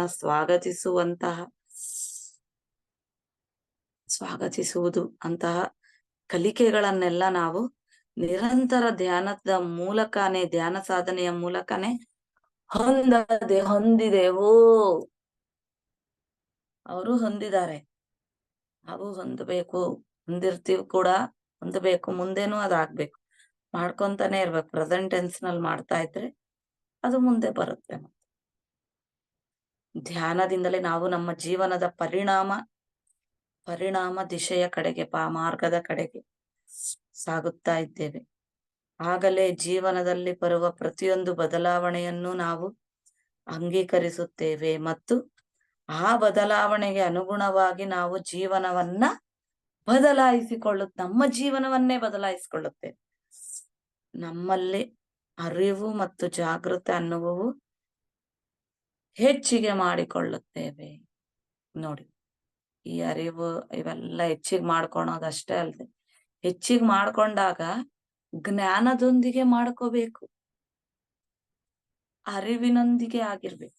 ನಾವೇನ್ ಮಾಡ್ತೀವಿ, ಕಳೆದು ಬಿಡ್ತಲ್ವಾ ಅಂತ ಮತ್ತೆ ನೆನೆಸ್ಕೊಂತೀವಿ ಅವೆಲ್ಲ. ಅಯ್ಯೋ ಅವಾಗೆಲ್ಲ ಇಷ್ಟು ಗೊತ್ತಿದ್ರೆ ಹಂಗ್ ಮಾಡ್ತಿದ್ದಿಲ್ಲ ಅಲ್ವೇ ಅಂತ ಮತ್ತೆ ಪೇಚಾಟ. ಇದೆಲ್ಲ ನಾವು ಮಾಡಿರೋದೇ ಅಲ್ವೇ, ನೀವ್ ಮಾಡ್ತಾ ಇದ್ದೀರಾ, ಮಾಡಿರ್ತೀರಿ ಕೂಡ, ನೆನಪು ಮಾಡ್ಕೊಳ್ರಿ. ನಾವೇನ್ ಮಾಡ್ತೀವಿ, ಇದೇ ಮೊದಲು ಗೊತ್ತಿದ್ರೆ ಇನ್ನ ಚೆನ್ನಾಗಿರ್ತಿದ್ವಲ್ವೇ ಅಂತ ಅನ್ಸುತ್ತೆ. ಹೆಂಗೆ ಗೊತ್ತಾಗುತ್ತೆ ಹೇಳ್ರಿ, ಹೆಂಗೆ ಚೆನ್ನಾಗಿರ್ತಿದ್ರಿ ನೀವು? ಅವಾಗ ನಿಜವಾಗ್ಲೂ ಚೆನ್ನಾಗೇ ಇದ್ದೀರಾ? ಅವಾಗಿನ ಟೈಮಿಗೆ ಅದು ಹಂಗೆ ಇರುತ್ತೆ. ಇವಾಗ ನಿಮ್ಗೆ ಏನ್ ಅನ್ಸುತ್ತೆ, ಸ್ವಲ್ಪ ಜ್ಞಾನ ಬಂದಿದೆ ಅಂದಗಳಿಗೆ ಅಯ್ಯೋ ಇವಾಗಿಂದ ಅವಾಗ ಇದ್ದಿದ್ರೆ ಚೆನ್ನಾಗಿರ್ತಿತ್ತು. ಅವಾಗ ಹೆಂಗಿರುತ್ತೆ, ಅವಾಗಿಂದ ಪ್ರಯತ್ನಕ್ಕೆ ಅಲ್ವಾ ಈಗಿನ ಫಲಿತಾಂಶ ಇರೋದು. ನಮ್ಗ ಅನ್ಸುತ್ತಲ್ವಾ, ಮಕ್ಕಳು ದೊಡ್ಡವರಾಗ್ಬಿಟ್ರೆ ಇವಾಗಿಂದ ಗೊತ್ತಿದ್ರೆ ಅವಾಗ ಚೆನ್ನಾಗಿ ಬೆಳೆಸ್ತಿದ್ವಿ, ಅವಾಗ ಬೆಳೆಸಿಲ್ಲ ಅಂತಾನೆ ಇವಾಗ ಜ್ಞಾನ ನಿಮ್ಗೆ ಬಂದಿರೋದು. ಅವಾಗ ಬೆಳೆಸಿದ್ರೆ ಇವಾಗ ಯಾಕೆ ಬರುತ್ತೆ? ಇದೆಲ್ಲ ಯಾಕೆ ಬರುತ್ತೆ ಅಂದ್ರೆ ಬದಲಾವಣೆ. ಅದರಿಂದ ಗತ ಜನ್ಮಗಳಲ್ಲಿ ಆಗಿಲ್ಲ ಬದಲಾವಣೆ, ಗತದಲ್ಲಿ ಆಗಿಲ್ಲ, ಅದಕ್ಕೆ ಇವಾಗ ಅದು ಎಕ್ಸ್ಪೀರಿಯನ್ಸ್. ನೀವ್ ಸಣ್ಣ ಹುಡುಗರಿದ್ದಾಗ ಮಕ್ಕಳ ಜೊತೆ ಇರ್ತೀರೇನ್, ನಿಮ್ ಮಕ್ಕಳು ಹುಟ್ಟಿರ್ತಾರೆ, ನೀವೇ ಮಕ್ಕಳಾಗಿರ್ತೀರ, ಅವಾಗಿಂದ ಅದು ಅನುಭವ. ಮದುವೆ ಆದಾಗ ಅದರ ಅನುಭವ, ಮಕ್ಕಳಾದ್ಮೇಲೆ ಅದರ ಅನುಭವ. ಅವರ ಜೊತೆ ಬೆಳೆಸೋದು, ಅವ್ರ ಹತ್ರ ಕಲಿಕೆ ಮಾಡೋದು, ಅದರ ಅನುಭವ. ಅವ್ರಿಗೆ ಬೈದಿರ್ತೀರ, ಹೊಡೆದಿರ್ತೀರ, ಖುಷಿಲಿಂದ ಮಾತಾಡಿರ್ತೀರ, ಕೆಲವು ಪ್ರೀತಿಯೊಂದಿಗೆ ಇರ್ತೀರ, ಅಥವಾ ಇನ್ನೇನು ಇರುತ್ತೆ, ಅವೆಲ್ಲ ಕಲಿಕೆ ಮಾಡ್ಬಿಟ್ಟಿದ್ದೀರಾ. ಇವಾಗ ಮತ್ತೆ ಅದರ ಪ್ರಾಯಶ್ಚಿತ್ತ ಪಶ್ಚಾತ್ತಾಪ ಆಗ್ತಾ ಇರುತ್ತೆ, ಆಗಿರುತ್ತೆ ಖಂಡಿತ. ಆದ್ರೆ ನಾವ್ ಅನ್ಕೊಳ್ಳೋದ್ ಹೆಂಗೆ, ಇವಾಗಿದ್ದಂಗ ಅವಾಗ ಇದ್ದಿದ್ರೆ ಇನ್ನ ಚೆನ್ನಾಗಿರ್ತಿತ್ತ. ನಿಜಾನೇ ಚೆನ್ನಾಗಿರ್ತಿತ್ತ. ಅವಾಗ ಕರೆಕ್ಟ್ ಆಗೇ ಇದ್ದೀರಾ. ಅವಾಗ ನಿಮ್ಗೆ ಅಷ್ಟೇ ಜ್ಞಾನ, ನಿಮ್ಗ ಮಾಡಕ್ ಆಗಿರೋದ್ ಅಷ್ಟೇ. ಅದ್ ಅವಾಗ ಮಾಡಿದ್ದಿದ್ರೆ ಇವಾಗ ಇನ್ನ ಬೆಳಿತಾ ಇದ್ರಿ ಅಲ್ವೇ. ಇವಾಗ ಅದರ ಅನುಭವ ಅದರ್ದೇ, ಇವಾಗ ಇದರ ಅನುಭವ ಇದರ್ದೇ. ಇವಾಗ ಏನಿದೆ ಇವಾಗಿಂದ ಪ್ರಾಕ್ಟೀಸ್ ಮಾಡಿ, ಅದಕ್ಕೆ ಅರ್ಧ ಕಾಲ ಕಳೆದು ಮತ್ತೆ ಅದರೊಂದಿಗೆ ಗತದನ್ನ ನೆನೆಸ್ಕೊಳ್ಳೋದು, ಮತ್ತೆ ಅಳೋದು ಅಥವಾ ಪೇಚಾಡೋದು, ಅವಳೇ ಅನ್ನೋದು ಇರುತ್ತೆ. ಅದು ಯಾವತ್ತಿಗೂ ನಮ್ಗೆ ಇರುತ್ತೆ, ಆದ್ರೆ ಕಡಿಮೆ ಇರ್ಬೇಕು. ಓಹೋ ಅನ್ಸ್ಬೇಕು, ಮತ್ತೆ ಸಾಧಾರಣ ಅಷ್ಟೆ. ಅದನ್ನೇ ಇಲ್ಲಿ ಬದಲಾವಣೆಯನ್ನ ನಮ್ಮ ಜೀವನದಲ್ಲಿ ಬರುವ ಪ್ರತಿಯೊಂದು ಬದಲಾವಣೆಯನ್ನು ನಾವು ಅಂಗೀಕರಿಸುತ್ತೇವೆ, ಮತ್ತು ಆ ಬದಲಾವಣೆಗೆ ಅನುಗುಣವಾಗಿ ನಮ್ಮ ಜೀವನವನ್ನೇ ಬದಲಾಯಿಸಿಕೊಳ್ಳುತ್ತೇವೆ. ನಮ್ಮಲ್ಲಿ ಅರಿವು ಮತ್ತು ಜಾಗೃತಿ ಅನ್ನೋವು ಹೆಚ್ಚಿಗೆ ಮಾಡ್ಕೊಂತ, ಬದಲಾವಣೆಯನ್ನು ನಾವು ಅಂಗೀಕರಿಸದೆ ಹೋದರೆ ಗೊಂದಲ, ಒತ್ತಡ, ವೇದನೆ, ಅಸೌಕರ್ಯ, ನೋಡಿ ಇವೆಲ್ಲ ನಮ್ಮಲ್ಲಿ ಇದಾವೆ ಅಂದ್ರೆ ನೋಡ್ಕೊಳ್ರಿ. ಬದಲಾವಣೆಯನ್ನ ಅಂಗೀಕರಿಸುತ್ತಿಲ್ಲ, ಆಲೋಚನೆಯನ್ನ ಹಿಡಿತದಲ್ಲಿ ಇಟ್ಕೊಂತ ಇಲ್ಲ, ನಮ್ಮೊಂದಿಗೆ ಇಟ್ಕೊಂತ ಇಲ್ಲ, ಬೇರೆಯವ್ರ ಕಡೆ ಹಾಕ್ಬಿಡ್ತಾ ಇದೀವಿ. ಅಯ್ಯೋ ಇಂದ ಸೇರ್ಸ್ಬಿಡ್ತೀವಿ, ಅವರಿಂದ ಅಲ್ಲಿಂದ ಹಿಂಗ ಆಗಿತ್ತಲ್ವಾ ಸೇರ್ಸ್ಬಿಡ್ತೀವಿ. ಅಂದ್ರೆ ಗೊಂದಲ. ಅದ ಸೇರ್ಸಿದ ಮೇಲೆ ಕ್ಷಣಗಳಲ್ಲಿ ಹೊರಗ್ ಬರ್ಬೇಕು, ಹೌದಲ್ವಾ? ನಾನೇ ಈ ತರ ಮಾಡ್ಕೊಂಡ್ಬಿಡ್ತಾ ಇದ್ದೆ, ಈಗ ಸೈಲೆಂಟ್ ಆಗಿರೋಣ. ಅದೊಂದಿಷ್ಟು ಮಾಡಿದ್ದಕ್ಕೆ ಕಾಲುಗಳೆಲ್ಲ ನೋವು ಬರುತ್ತೆ, ಹಿಡಿತ ಆಗುತ್ತೆ, ತಲೆ ಕೆಟ್ಟೋಗುತ್ತೆ, ಮೆದುಳು ನೋವಾಗುತ್ತೆ, ಡೈಜೆಸ್ಟಿವ್ ಸಿಸ್ಟಮ್ ವರ್ಕ್ ಆಗಲ್ಲ ಅಲ್ವಾ. ಅವಾಗ ಪ್ರಚಾರ ಸರಿಯಾಗಿ ಮಾಡಿಲ್ಲ ಅಂದ್ರೆ ನಮ್ಗೆ ಪತ್ರಿಜಿ ಹೇಳೋ ಮಾತುಗಳೇ ನಮಗ್ ನೆನಪಾಗುತ್ತೆ. ಸರಿಯಾಗಿ ನಾವು ಧ್ಯಾನ ಪ್ರಚಾರ ಮಾಡಿಲ್ಲ ಅಂದ್ರೆ ಒಬ್ರಿಗೆ ಧ್ಯಾನ ಕಲ್ಸ್ಕೊಟ್ಟಿಲ್ಲ ಅಂದ್ರೆ ರಾತ್ರಿ ನಿದ್ದೆ ಬರಲ್ಲ, ಅಥವಾ ತಿಂದಿರೋದು ಅರ್ಗೋದಿಲ್ಲ, ಜೀರ್ಣ ಆಗಲ್ಲ. ಇವೆರಡೇ ಪದ. ನಮ್ಗೆ ನಿದ್ದೆ ಬರಲ್ಲ, ಜೀರ್ಣ ಆಗಿಲ್ಲ ಅಂದ್ರೆ ನಾವು ಇನ್ನೊಬ್ರಿಗೆ ಸರಿಯಾಗಿ ಹೇಳಿಲ್ಲ ಅಂದ್ರೆ ಇದು ಪ್ರತಿ ಕ್ಷಣ ಇರುತ್ತೆ. ಧ್ಯಾನಿಗಳಿಗೆ ಹಿಂಗಾಗತ್ತೆ, ಹೊಟ್ಟೆಯಲ್ಲಿ ಗುಡುಗುಡ ಆಗುತ್ತೆ ಅವ್ರಿಗೆ. ಅಂದ್ರೆ ಅಲ್ಲಿಗೆ ನೀವು ಸರಿಯಾಗಿ ಕಲಿಸ್ಬೇಕಾಗಿದೆ. ಜೀರ್ಣ ಆಗಿಲ್ಲ ಅಂದ್ರೆ ಅಲ್ಲಿಗೆ ಧ್ಯಾನ ಕಲಿಸ್ಬೇಕಾಗಿದೆ. ನಿದ್ದೆ ಬಂದಿಲ್ಲ ಅಂದ್ರೆ ಪ್ರಚಾರ ಮಾಡ್ಬೇಕಾಗಿದೆ, ಪಾಂಪ್ಲೆಂಟ್ಗಳು ಹಂಚ್ಬೇಕು, ಶೇರ್ ಮಾಡ್ಬೇಕು, ಈ ತರ ಎಲ್ಲ ನೆನಪಾಗುತ್ತೆ ನಮ್ಗೆ ಇವಾಗ್ಲೂ. ಅವಾಗ ಸಾರ್ ಇದೇ ಹೇಳ್ತಾ ಇದ್ರು, ಯಾರಿಗ್ ಹೇಳೋದೇ ಬೇಕಿಲ್ಲ, 2 ಪಾಯಿಂಟ್ ಹೇಳ್ಬಿಟ್ಟು ನಿದ್ದೆ ರಾಲೇದಂಟೆ, తిన్నది అరగకపోతే తిన్నది అరగదు కదా, ధ్యానం చెప్పకపోతే నిద్ర రాదు, తిన్నది అరగదు. ಈ 2 ಪಾಯಿಂಟ್ ಹೇಳ್ತಾ ಇದ್ರು. ಆ 2 ಪಾಯಿಂಟ್ ಎಷ್ಟು ಸತಿ ಹೇಳಿದಾರೋ ಲೆಕ್ಕನೇ ಇಲ್ಲ. ಪ್ರತಿಯೊಬ್ಬರಿಗೂನು ಅದಷ್ಟು ನೆನಪಾಗುತ್ತೆ. ಹೀಗೆ ನಾವು ಗೊಂದಲ, ಒತ್ತಡ, ವೇದನೆ, ಅಸೌಕರ್ಯ ಇಂತಹ ಭಾವನೆಗಳಿಗೆ ನಾವು ಒಳಗಾಗುತ್ತೇವೆ ಮತ್ತು ಜೀವನವನ್ನ ದುರ್ಬರ ನಾವ ಮಾಡ್ಕೊಳಲ್ಲ, ಎಲ್ಲಾರ್ಗೂ ಮಾಡಿಸ್ತೀವಿ ಹಂಗೆ. ಕೋತಿ ತಾನು ಕೆಡದಲ್ದೆ ವನನೆಲ್ಲ ಕೆಡಿಸುತ್ತೆ. ಅದು ಇದೆಲ್ಲ ಕಲಿಯೋದ್ರಲ್ಲಿ ಎಷ್ಟೋ ವರ್ಷಗಳಾಗ್ಬಿಟ್ಟಿರುತ್ತಲ್ವೇ. ಅವಾಗ ನಾವು ಕಲ್ತಿದೀವಿ ಅಂತ ಖುಷಿ ಪಡ್ಬೇಕು. ಇವಾಗ ಆದ್ರೂ ಕಲ್ತಿದೀವಲ್ವಾ ಅಂದ್ರೆ ಇಲ್ಲಿ ನಾವು ಆತ್ಮದ ಲೆಕ್ಕದಲ್ಲಿ ನೋಡ್ಬೇಕು. ಒಂದ್ ಆತ್ಮ ಇದೆಲ್ಲ ಕಲಿಯೋ ಸಲುವಾಗಿ ಬಂದಿದೆ ಅಲ್ವಾ, ನಾನ್ ಇಷ್ಟು ಕಲ್ತಿದ್ದೀನಿ ಇವತ್, ನಾಳೆ ಇಷ್ಟು, ನೆನ್ನೆ ಏನಿರ್ಲಿಲ್ಲ, ಇವತ್ತಿಷ್ಟು ಕಲ್ತಿದ್ದೀನಿ ಹಂಗೆ ಅನ್ಕೋಬೇಕೇ ವಿನಃ ಆಗೋಗಿತ್ತಲ್ವೇ, ಗೊತ್ತಿದ್ರೆ ಚೆನ್ನಾಗಿತ್ತಲ್ವೇ. ನಿಜಾನೇ. ಅದಕ್ಕೆ ಪ್ರಚಾರ ಮಾಡ್ರಿ. ನಿಮ್ಮ ಜೀವನ ನಿಮ್ಗೆ ಆಗದೆ ಇರೋದನ್ನ ಅವ್ರ ಜೀವನಗಳಲ್ಲಿ ಆಗ್ಬೇಕು ಅಂತ ಹೇಳಿ ನಾವು ಮಾಡೋದು ಈ ಕೆಲಸ. ನಮ್ಮ ಅನುಭವಗಳನ್ನ ನಾವು ಹಂಚ್ಕೊಂಡಾಗ ಅವರಿಗದು ಆಗುತ್ತೆ ಅಂತ. ಸಾಧಾರಣವಾಗಿ ನಮ್ಮ ಮನಸ್ಸು ವರ್ತಮಾನದಲ್ಲಿ ನಡೆಯುತ್ತಿರುವ ಅನುಭವಗಳನ್ನ ಹಚ್ಚಿಕೊಳ್ಳಲಾರದೆಯೇ ಭವಿಷ್ಯತ್ತಿನ ಕಡೆಗೆ ಓಡ್ತಾ ಇರುತ್ತೆ. ಎಷ್ಟು ಗೊತ್ತಾದ್ರೂ ಓಡುತ್ತಾ ಇರುತ್ತಲ್ವೇ. ಅದಕ್ಕೆ ಪತ್ರಿಜಿ ಅವ್ರನ್ನ ಮಾತು ಹೇಳ್ತಾರೆ, ಇವಾಗ ಇನ್ನ ಮದುವೆ ಆಗಿದೆ, ಆಗ್ಲೇ ಕನ್ಸು ಕಾಣ್ತಾ ಇರ್ತಾರಲ್ವೇ, ಮಕ್ಕಳಾಗೋದು, ಮಕ್ಕಳಿಗೆ ದೊಡ್ಡವರಾಗೋದು, ಅವ್ರು ಮದ್ವೆ ಮಾಡೋದು, ಅಥವಾ ಈಗ ಮಗು ಹುಟ್ಟಿರುತ್ತೆ, ಮತ್ತೆ ಅದರ ಭವಿಷ್ಯ, ಅದರ ಮದ್ವೆ ಬಗ್ಗೆ ಆಲೋಚನೆ. ಅಯ್ಯೋ, ಇಷ್ಟು ಭವಿಷ್ಯತ್ತು 20 ವರ್ಷ, 30 ವರ್ಷ, 25 ವರ್ಷದ ನಂತರ ಮಾಡ್ಬೇಕಾಗಿರೋದು ಇವಾಗೇ ಆಲೋಚನೆ ಮಾಡಿದ್ರೆ ಎಷ್ಟು ಒತ್ತಡ. ಪ್ಲಾನಿಂಗ್ ಇರ್ಬೇಕಿಲ್ಲ ಅನ್ನಂಗಿಲ್ಲ, ಪ್ಲಾನಿಂಗ್ ಅಲ್ದೆ ಅದೇನೋ ಆಲೋಚನೆಗಳಲ್ಲಿ ಏನಂತೀವಿ ನುಜ್ಜುಗುಜ್ಜಾಗದು. ಇದು ಎಲ್ಲರಿಗಾಗತ್ತಲ್ವೇ. 10 ವರ್ಷದ ನಂತರ ಏನ್ ಮಾಡ್ಬೇಕನ್ನೋದ್ರ ಬಗ್ಗೆ ನೀವು ಬಹಳ ಆಲೋಚನೆ ಮಾಡ್ಬೇಡ್ರಿ. ಆ ಹೇಳಿರೋ ಪದ ಇವತ್ತಿಗೂ ನೆನಪಾಗ್ತಾನೆ ಇರುತ್ತೆ ನಮ್ಗೆ. ಇವಾಗ್ಲೂ ಅದೊಂದೇ ನಮ್ಗೆ ಸಮಾಧಾನ. ಅಂದ್ರೆ ಆಚಾರ್ಯ ಸಾಂಗತ್ಯದಲ್ಲಿದ್ದಾಗ ಆಚಾರ್ಯರು ಹೇಳುವ ಪದ ಮೊಮೆಂಟ್ಗೂ ನೆನಪು ಮಾಡ್ಕೊಂತಾರೆ. ಅದೇ ಅರಿವು. ನಮಗೂ ನೆನಪಾಗುತ್ತೆ, ಅಯ್ಯೋ ಮುಂದೆ ಹೆಂಗೆ ಮಕ್ಕಳು ಇಟ್ಟಿದ್ರೆ ಅವ್ರ ಮದ್ವೆ ಇರ್ತದ, ಇನ್ನ ನಮ್ಮದೇ ಇವಾಗ ಆಗಿರುತ್ತೆ, ಅವಾಗ್ಲೇ ಅವ್ರು ನೆನ್ಸ್ಕೊಳಲ್ಲ. ಇಲ್ಲಿಂದ ಎಲ್ಲಿವರೆಗೂ ಹೋಗುತ್ತೆ ಸಾರಿ. ಅವಾಗ್ಲೇ ಆ ಪದ ಹೇಳ್ತಾ ಇದ್ರು. ಒಬ್ಬತ ಅವ್ರ ಫ್ರೆಂಡ್ ಭೇಟಿ ಆದಂತ, ಏನಪ್ಪಾ ಅಂದ್ರೆ ನಮ್ಗೆ ಇಷ್ಟು ಗೊಂದಲವಾಗಿದ್ದೀಯ ಅಂದ್ರೆ, ಅಯ್ಯೋ ಮಗಳ ಮದುವೆ ಚಿಂತೆ, ಅದು ಇದು ಅಂದ್ರೆ, ಯಾರ ಮಗಳಿದಾಳೆ ನಿನ್ಗೆ, ಅತ್ತ ಮಗಳೇನಿಲ್ಲ ಅಲ್ವೇ, ಇವಾಗ ಹುಟ್ಟಿದಾಳಂತ. ಇವಾಗ ಹುಟ್ಟಿದ್ರೆ ಆ ಮುಂದೆ ಯಾವಾಗೋ ಆಗ್ತಕ್ಕಂಥದ್ದನ್ನ ಇವಾಗ ಆಲೋಚನೆ ಮಾಡ್ತಾ ಇದೀಯಾ, ಹೌದೇ ಅಂತ ಹೇಳ್ಬಿಟ್ಟು ಗುರುಗಳು ಹೇಳಿದ್ರೆ ನೋಡ್ರಿ, ಎಲ್ಲಿಂದ ಅವ್ರ ಫ್ರೆಂಡ್ ಭೇಟಿ ಆದಾಗ ಇದಿಷ್ಟು ಕತೆ ನಡೆದಿರೋದನ್ನ ಗುರುಗಳು ತಿಳಿಸ್ಕೊಟ್ಟು, ಇಷ್ಟು ಮೂರ್ಖನಿದ್ದೀಯೋ ನೀನು, ಯಾವಾಗ ಆಗ್ಬೇಕಾಗಿರೋದನ್ನ ಇವಾಗ ಆಲೋಚನೆ ಮಾಡ್ತಾ ಇದೀಯ ಅಂತ ಹೇಳ್ಬಿಟ್ಟು ಅದ್ರ ಪ್ರಸ್ತಾಪ ತಗೊಂಡು ಬಂದಾಗ ಎಲ್ಲರ ಜೀವನ ಹಾಗೆ ಇರುತ್ತಲ್ವೇ.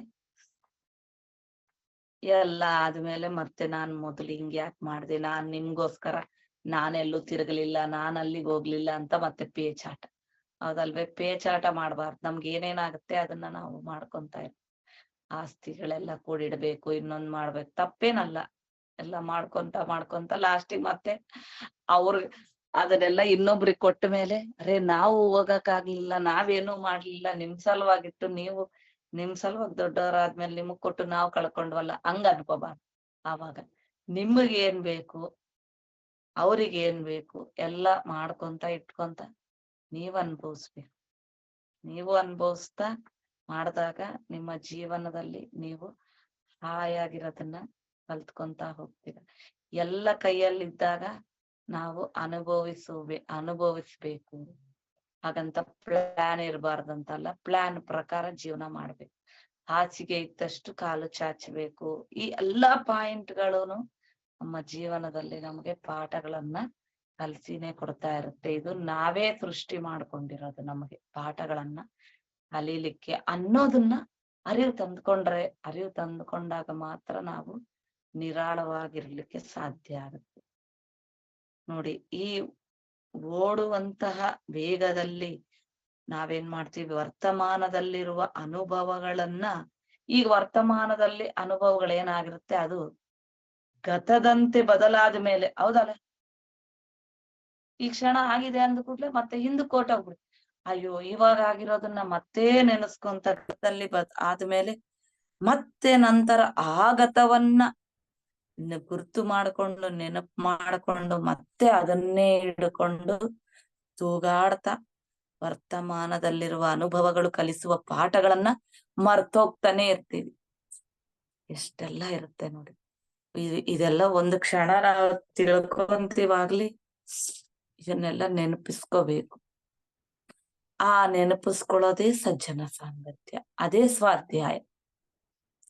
ಹೀಗೆ ನಿಲಕಡ ಅನ್ನೋದಿ ಲೇಕುಂಡ ಅಂದ್ರೆ ನಿಲ್ಲುವುದು ಅನ್ನೋದಿಲ್ಲದೆ ನಮ್ಮ ಮನಸ್ಸು ಭೂತ ಭವಿಷ್ಯತ್ತುಗಳ ಮಧ್ಯೆ ನಡೆಯುವ ಒಂದು ಡ್ರಾಮಾಗಳನ್ನ ಹಿಡಿದುಕೊಂಡು ಅದು ತೂಗಾಡ್ತಾನೇ ಇರುವುದರಿಂದ ನಾವು ನಮ್ಮ ವರ್ತಮಾನ ಕೊಡುವ ಅನುಭವಗಳದ ಒಂದು ಮಾಧುರ್ಯವನ್ನ ಆಸ್ವಾದನೆ ಮಾಡಲಾಗುತ್ತಿಲ್ಲ ಅಂತ ಹೇಳ್ತಾರೆ ಪ್ರಮುಖ ರಚಯಿತ ಮೈಕೆಲ್ ಕರೋಲ್ ಅವರು. ಧ್ಯಾನದಲ್ಲಿ ಈ ಡ್ರಾಮಾಗಳೆಲ್ಲ ನಿಂತು ಹೋಗಿ ಮನಸ್ಸು ಮಾಡುವ ಗೊಂದಲಮಯವನ್ನೆಲ್ಲ ಕಳೆದು ಹೋಗಿ ನಾವು ಇಲ್ಲಿಯವರೆಗೂ ಯಾವತ್ತೂ ಗಮನಿಸದ ಜೀವನದ ಆಳತೆಯನ್ನ ಒಂದು ಸಾಕ್ಷಿಯಂತೆ ಗಮನಿಸುವುದನ್ನ ಪ್ರಾರಂಭ ಮಾಡುತ್ತೇವೆ. ನೋಡಿ, ಈ ಮನಸ್ಸಿನಲ್ಲಿರೋ ಡ್ರಾಮಾಗಳು ಗೊಂದಲಗಳೆಲ್ಲ ನಿಂತು ಹೋಗ್ಬಿಟ್ರೆ ಅಲ್ಲಿ ಏನು ಇರೋದಿಲ್ಲ. ಮೆಡಿಟೇಷನ್, ಮೈಂಡ್ಫುಲ್ನೆಸ್, ಅಲ್ಲಿ ಖಾಲಿ ನಿರ್ವಿಷಯ ಮನಃ ಇದ್ದಾಗ ಆಳಕ್ ಹೋಗ್ತೀವಿ. ಅದಕ್ಕೆ ಏನಂತೀವಿ, 3 hours ಮೆಡಿಟೇಷನ್ ಮಾಡ್ರಿ, 5 hours ಧ್ಯಾನಕ್ಕೆ ಕೂತ್ಕೊಳ್ಳಿ ಅಷ್ಟೇ. ನಾವೇನ್ ಮಾಡ್ತೀವಿ, ಗಂಟೆ ಅಂತ ಕುತ್ಕೊಂಡ್ಬಿಟ್ಟು ಅಂದ್ರೆ ಗಂಟೆ ಮಾಡಿದ್ರು ಗಂಟೆ ಇದೆಯಲ್ವಾ ಅನ್ಕೊಂಡು ಎಲ್ಲೆಲ್ಲೋ ಓಡಾಡ್ತಾ ಇರ್ತೀವಿ.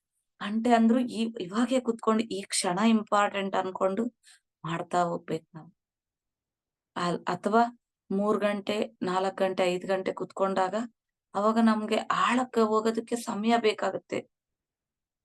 ಅವಾಗ ನೋಡ್ರಿ ಒಂದಷ್ಟು ಹೊತ್ತಾದ ಮೇಲೆ ಆಳಕ್ಕೆ ಹೋಗ್ತಾ ಇರ್ತೀವಿ. ಆವಾಗ ಏನೋ ಧ್ಯಾನಕ್ಕೆ ಹೋಗ್ತಾ ಇದೀವಲ್ವಾ ಅಂತ ನಮ್ಗೆ ಅನ್ನಿಸ್ತಾ ಇರುತ್ತೆ. ಅದೇ ಆಳತೆ ಅಂದ್ರೆ ಅದು.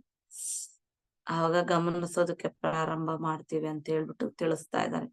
ಧ್ಯಾನ ಅನ್ನುವುದು ನಮ್ಮ ಒಳಗಿನ ಅರಿವನ್ನ ಬೆಳೆಸುವುದರ ಮೂಲಕ ಬಾಧೆಗಳನ್ನ ಉಪಶಮನ ಮಾಡುತ್ತದೆ. ನೋಡಿ, ಬಾಧೆ ಬಂದ್ರೂ ಗಮನಿಸ್ಬೇಕು, ಸಂಭ್ರಮ ಇದ್ರೂ ಗಮನಿಸ್ಬೇಕು, ನಗು ಇದ್ರೂ ಗಮನಿಸ್ಬೇಕು, ಖುಷಿ ಇದ್ರೂ ಗಮನಿಸ್ಬೇಕು, ದುಃಖ ಇದ್ರೂ ಗಮನಿಸ್ಬೇಕು, ಕಷ್ಟ ಇದ್ರೂ ಗಮನಿಸ್ಬೇಕು. ಗತದಲ್ಲಿ ನಾನು ಒಂದು ಡ್ರಾಮಾ ಕ್ವೀನ್ ನಂತೆ ಪದೇ ಪದೇ ನನ್ನೊಳಗೆ ಉಂಟಾಗುವ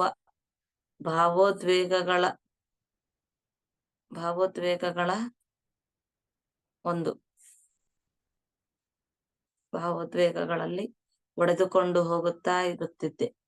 ನನ್ನ ಅಹಂಕಾರದಿಂದ, ನನ್ನ ಅಜ್ಞಾನದಿಂದ ನನ್ನ ಜೀವನದಲ್ಲಿ ಸಂಭವಿಸುತ್ತಿರುವ ಒಳ್ಳೆಯ ಬದಲಾವಣೆಗಳನ್ನು ಕೂಡ ನಾನು ಆಸ್ವಾದನೆ ಮಾಡಕ್ಕಾಗದೆ ನನ್ನನ್ನು ನಾನೇ ನಿಂದೆ ಮಾಡ್ಕೊಂತಾ ಇದ್ದೆ. ನೋಡಿ, ಎಷ್ಟೆಲ್ಲ ಇರುತ್ತಲ್ವ. ಈ ಹಾರ್ವರ್ಡ್ ಯೂನಿವರ್ಸಿಟಿಯಲ್ಲಿ ಎಲ್ಲರೂ ಬುದ್ಧಿವಂತರೇ, ತಿಳುವಳಿಕೆ ಇರುವವರೇ. ನಾನೇನೋ ಅಂದುಕೊಂಡಿದ್ದೆ.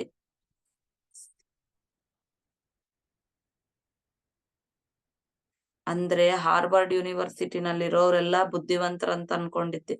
ನನಗೇನೋ ಅಂದುಕೊಳ್ಳಲಾರದ ಪರಿಸ್ಥಿತಿಯಲ್ಲಿ ಇಲ್ಲಿಗೆ ಬಂದು ಬಿಟ್ಟಿದ್ದೀನಿ. ಆಗ್ಲಿ ನನಗೇನು ದೊಡ್ಡ ತಿಳುವಳಿಕೆ ಇಲ್ಲ. ಹೌದಲ್ಲ, ಹಾರ್ವರ್ಡ್ ಯೂನಿವರ್ಸಿಟಿಗೆ ಅಂತ ಬಂದ್ಬಿಟ್ಟ, ದೊಡ್ಡ ತಿಳುವಳಿಕೆ ನನಗಿಲ್ಲ ಅನ್ನೋದು ಗೊತ್ತಾಗಿದೆ ಅನ್ಕೊಳ್ತಾ ನನ್ನನ್ ನಾನೇ ನೋಡಿ, ನನಗೇನಿಲ್ಲ, ಏನೋ ಬಂದ್ಬಿಟ್ಟಿದೀರ ಅಷ್ಟೇ ಹಂಗ ಅನ್ಕೊಳ್ಳೋದು. ನಮ್ಗೆ ಯಾರಾದ್ರೂ ಹೊಗಳ್ತಾರ ಅನ್ಕೊಳ್ರಿ, ಸುಮ್ನೆ ಇರ್ಬೇಕಷ್ಟೇ. ನಾವೇನ್ ಮಾಡ್ತೀವಿ, ಇಲ್ಲ ಬಿಡು, ಹಂಗೇನಿಲ್ಲ, ನಾವ್ ಹಿಂಗೆ ಇಷ್ಟೇ ಹಂಗ ಅನ್ನೋದು. ಅದೇ ಯಾರಾದ್ರೂ ಬೈದಿದಾರ ಅನ್ಕೊಳ್ರಿ, ಹೋಗ್ಲಿ, ಇವಾಗ ಹೊಗಳಿಕೆ ಒಪ್ಕೊಳಕ್ ಆಗ್ಲಿಲ್ಲ ಅಂದ್ರೆ ಬೈದಿದಾರ ಅನ್ಕೊಳ್ರಿ, ಅವಾಗಾದ್ರೂ ಸುಮ್ನೆ ಇರ್ತೀವ, ಸುಮ್ನೆ ಇರ್ಬೇಕು.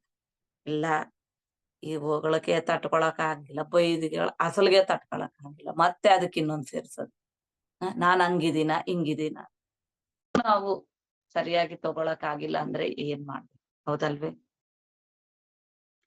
ಹಾಗೆ ಇದೇ ಕ್ರಮದಲ್ಲಿ ನನ್ನ ಸಹೋದ್ಯೋಗಿ ಜಾನ್ ಏನಂತಾನೆ, ನೀನು ನಿನ್ನ ಮನಸ್ಸಿನಲ್ಲಿ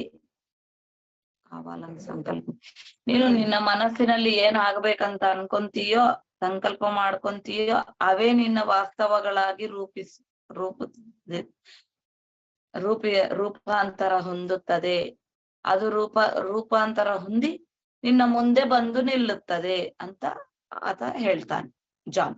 ಒಂದು ದಿನ ನನ್ನ ಮಾನಸಿಕ ಪರಿಸ್ಥಿತಿಯನ್ನ ವಿಶ್ಲೇಷಿಸುತ್ತಾ ಆತ, ನೀನು ನಿನ್ನ ಮನಸ್ಸಿನಲ್ಲಿ ಬರುವ ಆಲೋಚನೆಗಳನ್ನ ನಂಬುತ್ತಿದ್ದೀಯೇ, ಹಾಗಾಗಿ ಪ್ರತಿಕ್ಷಣ ಅವುಗಳಿಗೆ ಸಂಬಂಧಿಸಿರುವ ಭಯಾನಕ ಕಥೆಗಳನ್ನ ನಿನಗೆ ನೀನೇ ಸೃಷ್ಟಿಸ್ಕೊಂತಾ ಇದ್ದೀಯಾ, ಹೌದಲ್ವೇ? ಅದರಿಂದ ಆಲೋಚನೆಗಳಿಂದ ಅಡಿಗೆ ಮಾಡ್ತಾ ಇದ್ದೀಯಲ್ವೇ ಅಂದ್ರೆ ಅದೇ ತಿನ್ನೋದು, ಅಡಿಗೆ ಮಾಡ್ಕೊಳ್ಳೋದು ತಿನ್ನೋದು, ಅವೇ ಆ ಭಯ ಗೊಂದಲಗಳನ್ನೇ ತಿಂದು ಬಿಡ್ತಾ ಇದ್ದೀವಿ ಅಂತ ಹೇಳ್ತಾನತ.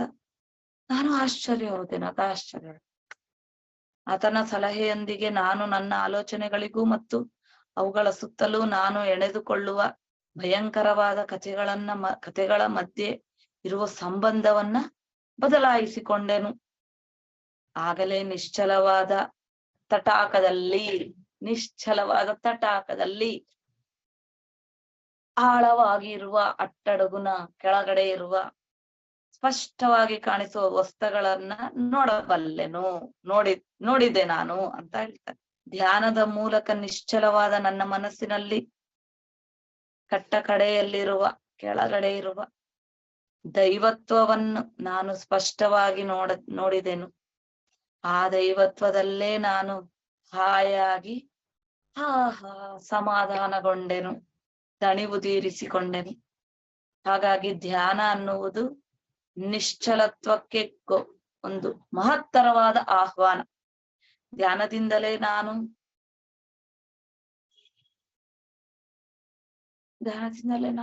ಅಂದ್ರೆ ಏನನ್ಬೇಕಿದೆ, ಇರುಕಾಗಿ ಅಂದ್ರೆ ನಾವು ಚಿಕ್ಕ ಮನೆಯಲ್ಲಿದ್ದಾಗ, ಚಿಕ್ಕ ರೂಮ್ ನಲ್ಲಿದ್ದಾಗ, ಜಾಸ್ತಿ ಜನರ ಜೊತೆ ಇದ್ದಾಗ ಇಕ್ಕಟ್ಟಾದ ಪರಿಸ್ಥಿತಿ,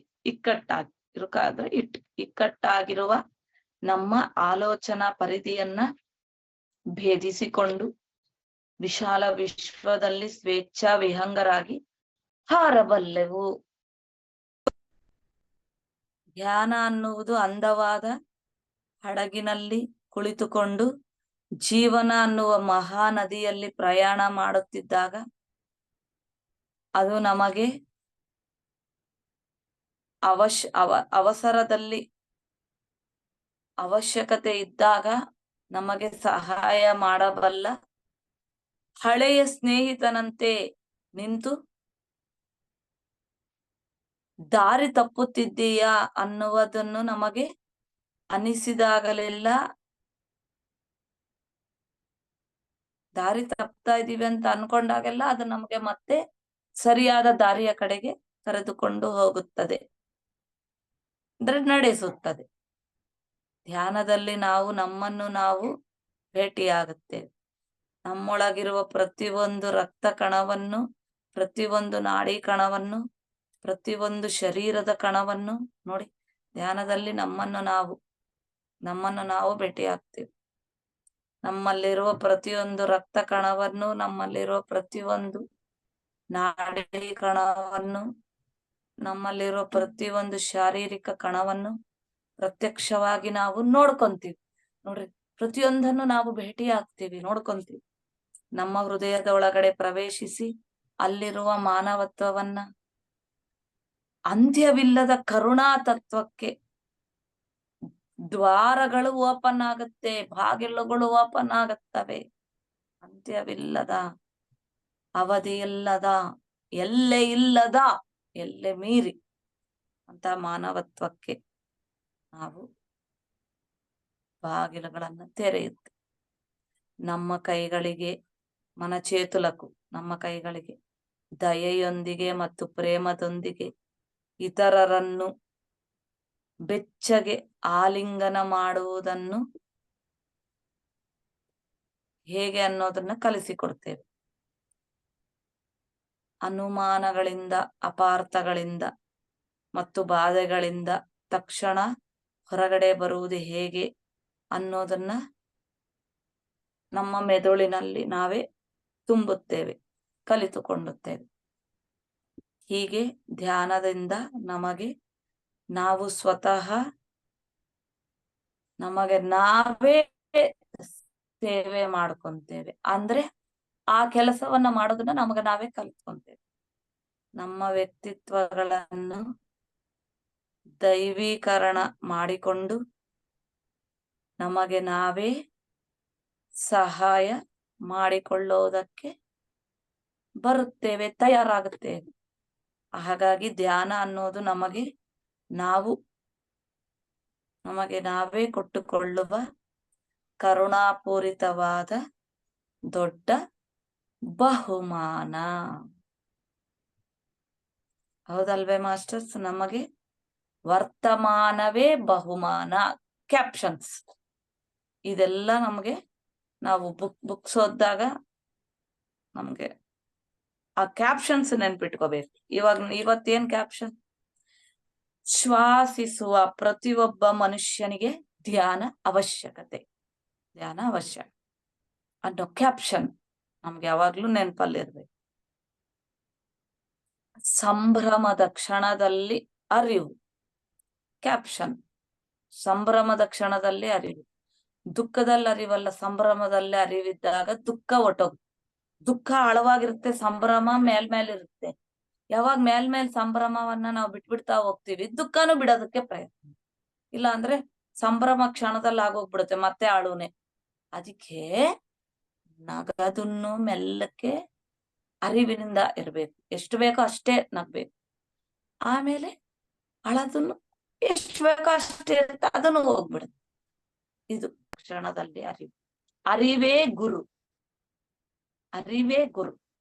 ಅದೇ ಜಾಗರೂಕತೆ. ಇವತ್ತೇನ್ ತಿಳ್ಕೊಂಡ್ವಿ? ಧ್ಯಾನ ಮತ್ತು ಜಾಗರೂಕತೆ, ಮೆಡಿಟೇಷನ್ ಅಂಡ್ ಮೈಂಡ್ಫುಲ್ನೆಸ್. ಕ್ಷಣದಲ್ಲೂ ಮೈಂಡ್ಫುಲ್ನೆಸ್. ಕಣ್ಣು ತೆಗೆದಾಗ ಮೈಂಡ್ಫುಲ್ನೆಸ್, ಕಣ್ಣು ಮುಚ್ಚಿದಾಗ ಮೆಡಿಟೇಷನ್. ಅದು ಯಾವ ತರ? Mindfulness meditation. ಚೆನ್ನಾಗಿತ್ತಲ್ವಾ? ಈ ಒಂದು ಅವಕಾಶಕ್ಕೆ pyramid call service Bengaluru YouTube ಮತ್ತು ಝೂಮ್ ವೀಕ್ಷಕರೆಲ್ಲರಿಗೂ ಧನ್ಯವಾದಗಳು. ಪತ್ರಿಜಿ ಗುರುಗಳಿಗೆ, ಪ್ರಕೃತಿ ಮಾತೆಗೆ, ಭೂಮಾತೆಗೆ ಕೃತಜ್ಞತೆ. ಮಾತೃದೇವೋಭವ, ಪಿತೃದೇವೋ, ಆಚಾರ್ಯ ದೇವೋಭವ, ಅತಿಥಿ ದೇವ.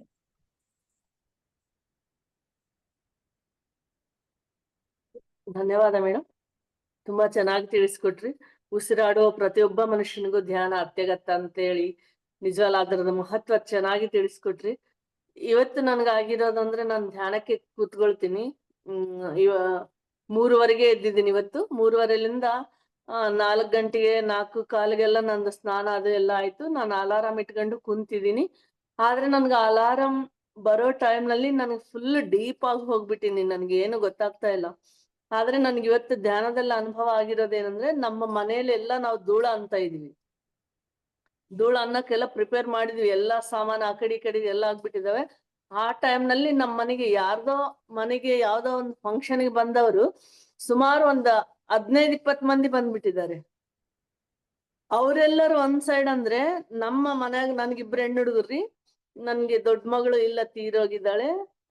ಆ ದೊಡ್ಡ ಅಳಿಯ ಬರೋದು ಆವತ್ಲಿಂದ ಬಂದಿಲ್ಲ ಅವರು. ಸೊ ಅವ್ರು ಬಂದಿದ್ದಾರೆ, ಮಕ್ಕಳನ್ನ ಕರ್ಕೊಂಡ್ ಬಂದಿದ್ದಾರೆ, ನನ್ನಿಬ್ಬರು ಮೊಮ್ಮಕ್ಕಳನ್ನ ಕರ್ಕೊಂಡು.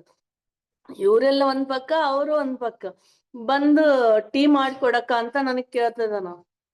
ಆ ಒಂದು ಸಂಭ್ರಮದಲ್ಲಿ ನಾನು ಟೀ ಮಾಡ್ತಾ ಇದ್ದೀನಿ. ಅವಾಗ ನನಗೆ ನೆನಪಾಗಿದೆ, ಅರೆ ನಾನು ಲೈವ್ ನಲ್ಲೇ ಇದ್ದೀನಲ್ಲ, ನಾನು ಇದನ್ನ ಹೋಸ್ಟ್ ಮಾಡ್ತಾ ಇದೀನಲ್ಲ, ಬಿಟ್ಟು ನಾನು ಟೀ ಮಾಡ್ತಾ ಇದ್ದೀನಿ ಅಂತೇಳಿ ಎಷ್ಟು ನಾನು ಆನ್ ಮಾಡಕ್ ಹೋಗ್ತೀನಿ, ಆ ಕಡೆ ಟೀ ಇಟ್ಟು ಆನ್ ಆಗ್ತಾನೆ ಇಲ್ಲ, ನೆಟ್ವರ್ಕ್ ಬರ್ತಾ ಇಲ್ಲ ಅಸಲು. ಅವ್ರಿಗೆ ಹೇಳ್ತಾ ಇದೀನಿ, ಸ್ವಲ್ಪ ತಡೀರಮ್ಮ, ನಾ ಮಾಡ್ಕೊಡ್ತೀನಿ, 1 ಗಂಟೆ ಆದ್ರೆ ಈ ಕೆಲ್ಸ ಆಗ್ಬಿಡುತ್ತೆ, ಇದನ್ನ ನಾನು ಒಪ್ಕೊಂಡಿನಿ, ಇದನ್ನ ಮಾಡ್ಬೇಕು, ಸ್ವಲ್ಪ ತಡೀರಿ, ನಾನು ಟೀ ಮಾಡ್ಕೊಡ್ತೀನಿ ಅಂತ ಅವ್ರಿಗೆ ಹೇಳ್ತಾ ಇದ್ದೀನಿ. ಅಳಿಯ ಬಂದು ಕೇಳಿದ್ಮೇಲೆ ಟೀಗಿಟ್ಟಿದ್ದೀನಿ. ನನ್ ಮೊಮ್ಮಗ ಬಂದು ಅವ್ರು ಹೇಳಿಲ್ಲ, ಮೊಮ್ಮಕ್ಕಳನ್ನ ಕರ್ಕೊಂಬಂದಿಲ್ಲ, ಸರ್ಪ್ರೈಸ್ ಕರ್ಕೊಂಬಂದಾರ ಅವ್ರು. ನಾನ್ ಒಂದೇ ಬಂದೀನಿ ಅಂತ ಅಂದ್ರ, ಆದ್ರೆ ಹುಡುಗರ್ನು ಕರ್ಕೊಂಬಂದಾರ. ಆ ಎಕ್ಸೈಟ್ಮೆಂಟ್ ನನ್ಗ ಹೆಂಗಾಗಿದಲ್ಲ, ಅಯ್ಯೋ ಇವ್ರು ಬಂದಿದಾರ ಅನ್ನೋ ಒಂದು ಖುಷಿ ಒಂದ್ ಪಕ್ಕ. ಇವತ್ತು ಹೋಸ್ಟ್ ಮಾಡೋದ್ ನಾನ್ ತಪ್ಪಿಸ್ಕೊಂಡಲ್ಲ, ಇದನ್ನ ನಾನು ಅಲ್ಲಿ ಮಾಡ್ಲಿಕ್ಕೆ ಆಗ್ಲಿಲ್ಲಲ್ಲ. ಎಲ್ಲಿ ಅವ್ರಿಗೆ ಅನಾನುಕೂಲ ಆಗ್ಬಿಡ್ತಲ್ಲ ಅವ್ರಿಗೆ ಟಿವಿ ಫೋನ್ ನಲ್ಲಿ ಅಂತ, ಅದು ಒಂದ್ ಕಡೆ ಆಗ್ಬಿಡ್ತು. ಎಲ್ಲಾ ಜೋನ್ ನನಗೆ ಫುಲ್ ಇದೆ ಮೈಂಡ್ ನಲ್ಲಿ. ಆ ಜೋನ್ಲಿಂದ ನಾನು ಹೊರಗೆ ಬಂದಿಲ್ಲ. ಸುಮಾರು ಎಷ್ಟೊತ್ತು ಅಂತಂದ್ರೆ, ನಾನು ಹೋಗಿ ಹಾಲು ಕಾಸಿದೀನಿ ಮನೇಲಿ, ಹಾಲು ಕಾಸಕ್ ಇಟ್ಟಿದೀನಿ. ಅವ್ ಎಲ್ಲ ಉಕ್ಕಿ ಹೋಗ್ಬಿಟ್ಟವ. ಫಸ್ಟ್ ಟೈಮ್ ಬಹಳ ದಿನ ಆದ್ಮೇಲೆ ನಾನು ಹಾಲು ಉಕ್ಸಿದ್ದು. ಇದ್ರಂಗ ನನ್ಗೆ ಈ ಧ್ಯಾನಕ್ ಬರೋದಕ್ಕಿಂತ ನಾನು ಜಾಸ್ತಿ ಬಯಸ್ಕೊಂಡಿದ್ದಂದ್ರೆ ಹಾಲು ಉಕ್ಸೋದ್ರಲ್ಲೇನೆ. ಅಂತದ್ ಈಗ 4 ವರ್ಷದಿಂದ ನಾನು ಹಬ್ಬ ಅಂದ್ರೆ ಒಂದು 2 ಸಲ 3 ಸಲ ಉಕ್ಸಿದೀನೇನೋ ಬಿಟ್ರೆ ಹಾಲು ಉಕ್ಸದ್ದೇ ಇಲ್ಲ. ಅಂತದ್ ಇವತ್ತು ಇನ್ನ ಫುಲ್ ನೀವೇನ್ ಹೇಳಿದ್ರಲ್ಲ ಮೈಂಡ್ ಫುಲ್ನೆಸ್, ಅದೇ ಇದನ್ನ ಆ ಜೋನ್ ನಲ್ಲೇ ಇದೀನಿ ನಾನು. ಆ ಫ್ರೀಕ್ವೆನ್ಸಿಯಿಂದ ಹೊರಗ್ ಬಂದಿಲ್ಲ, ಬರ್ಲಿಕ್ಕೆ ಆಗ್ತಾ ಇಲ್ಲ. ಅದೇ ತರ ನೀವುನು ಅದೇ ಟಾಪಿಕ್ ಹೇಳ್ತಾ ಬಂದ್ರಿ. ನೀವ್ ಅಂದಿದ್ದು ನಿಜ ರೀ. ನನ್ನ ಜೀವನದಲ್ಲಿ ಧ್ಯಾನಕ್ಕೆ ಬಂದಾಗ ಹೊಸ್ದಾಗ ಏನ್ ಹೇಳ್ತಾರಲ್ಲ, ಮುಟ್ಟಿದ್ದೆಲ್ಲ ಚಿನ್ನ ಅನ್ನೋ ತರ ಆಗ್ತಾ ಇತ್ತು. ಆಮೇಲೆ ಕೆಲವು 2 ವರ್ಷ ಏನೂ ಆಗ್ಲಿಲ್ಲ, ಯಾವಾಗೋ ಒಂದ್ಸಲ ಅನುಭವ ಆಗ್ತಿತ್ತು. ಅಟ್ಲೀಸ್ಟ್ ನನ್ ಕಾಸ್ಮಿಕ್ ಎನರ್ಜಿ ಬರೋದು ಕೂಡ ಗೊತ್ತಾಗ್ಲಿಲ್ಲ. ಸುಮ್ನೆ ಆದ್ರೂ ಧ್ಯಾನ ಮಾಡ್ತಿದ್ದೆ. ಅದ್ ಏನೇ ಆಗ್ಲಿ, ನಾ ಧ್ಯಾನ ಮಾಡ್ತಾ ಇದೀನಿ. ಏನ್ ಹೇಳ್ತಾರೆ, ಆಕ್ಸೆಪ್ಟ್ ಮಾಡ್ಬೇಕು, ಏನ್ ಬಂದ್ರೆ ಅದನ್ನ ಸ್ವೀಕಾರ ಮಾಡ್ಬೇಕು. ನಾ ಧ್ಯಾನ ಸ್ಥಿತಿಯಲ್ಲಿ ಕೂಡ ಅದ್ ಏನೇ ಆಗ್ಲಿ ಅದನ್ನ ಸ್ವೀಕಾರ ಮಾಡ್ಕೊಂತ ಬಂದೆ. ಯಾವ್ದೋ ಅನುಭವ ಇಲ್ಲ, ಕಾಸ್ಮಿಕ್ ಎನರ್ಜಿ ಬರೋದು ಗೊತ್ತಾಗ್ತಾ ಇಲ್ಲ ಏನು. ಬಟ್ ಮನಸ್ಸಿಗೆ ಆನಂದವಾಗಿರ್ತಿದ್ದೆ, ಏನೋ ಒಂದು ಆಕ್ಟಿವ್ ಆಗಿರ್ತಿದ್ದೆ. ಪ್ರತಿ ಕ್ಷಣ ಆನಂದ, ಯಾವ್ದು ಭಯ ಇಲ್ಲ, ಯಾವ್ದು ಚಿಂತೆ ಇಲ್ಲ. ಆತರ ಸಾಕ್ ನನ್ಗೆ ಈ ಸ್ಥಿತಿ ಇದೆಯಲ್ಲ, ಆತ್ಮವಿಶ್ವಾಸ ಇದೆಯಲ್ಲ ಸಾಕಂತ ಹಂಗೆ ಆದ್ಮೇಲೆ ಮತ್ತೀಗ ಸುಮಾರು ದಿನಗಳಿಂದ ಏನ್ ಫಸ್ಟ್ ಆಗ್ತೈತೆ ಅದ್ ಮತ್ತೆ ಕಾಣ್ತಾ ಇದೆ, ಮತ್ತೆ ಅನಿಸ್ತಾ ಇದೆ. 10 ನಿಮಿಷ ಕೂಡೋದ್ರೊಳಗೆ ಧ್ಯಾನಕ್ಕ ಹೋಗ್ಬಿಡ್ತಾ ಇದೀನಿ. ಎಷ್ಟೇ ಡೀಪ್ ಆಗಿ ಹೋಗ್ತಿದೀನಿ ಅಂದ್ರೆ, ಅದು ಆ 2 ತಾಸು ಧ್ಯಾನ ಮಾಡಿ ಆದ್ಮೇಲೆ 8 ತಾಸು ನಿದ್ದೆ ಆದಷ್ಟು ರಿಲ್ಯಾಕ್ಸ್ ಆಗ್ತಾ ಇದೆ. ಹಂಗೆ ನಿಜ ನೀವ್ ಹೇಳಿದ್ದು ನನ್ಗೆಲ್ಲ ಇವು ಪ್ರಾಕ್ಟಿಕಲ್ ಆಗಿ ನನ್ಗ ಆಗಿರೋವೇ ನೀವ್ ಹೇಳ್ತಾ ಇದೀರ ಅನ್ನೋ ತರ ಇತ್ತು ಇವತ್ತು. ತುಂಬಾ ಚೆನ್ನಾಗಿತ್ರಿ. ಬಹಳ ನಿಮ್ಗೆ ಕೋಟಿ ಕೋಟಿ ಧನ್ಯವಾದಗಳು. ಮಾಸ್ಟರ್ಸ್ ಮೇಡಮ್ ಅವ್ರ ಹತ್ರ ಯಾರಾದ್ರೂ ನಿಮ್ಮ ಅನಿಸಿಕೆಗಳನ್ನು ಹಂಚ್ಕೊಳ್ಳೋದು ಇದ್ರೆ ಹ್ಯಾಂಡ್ ರೈಸ್ ಮಾಡಿ.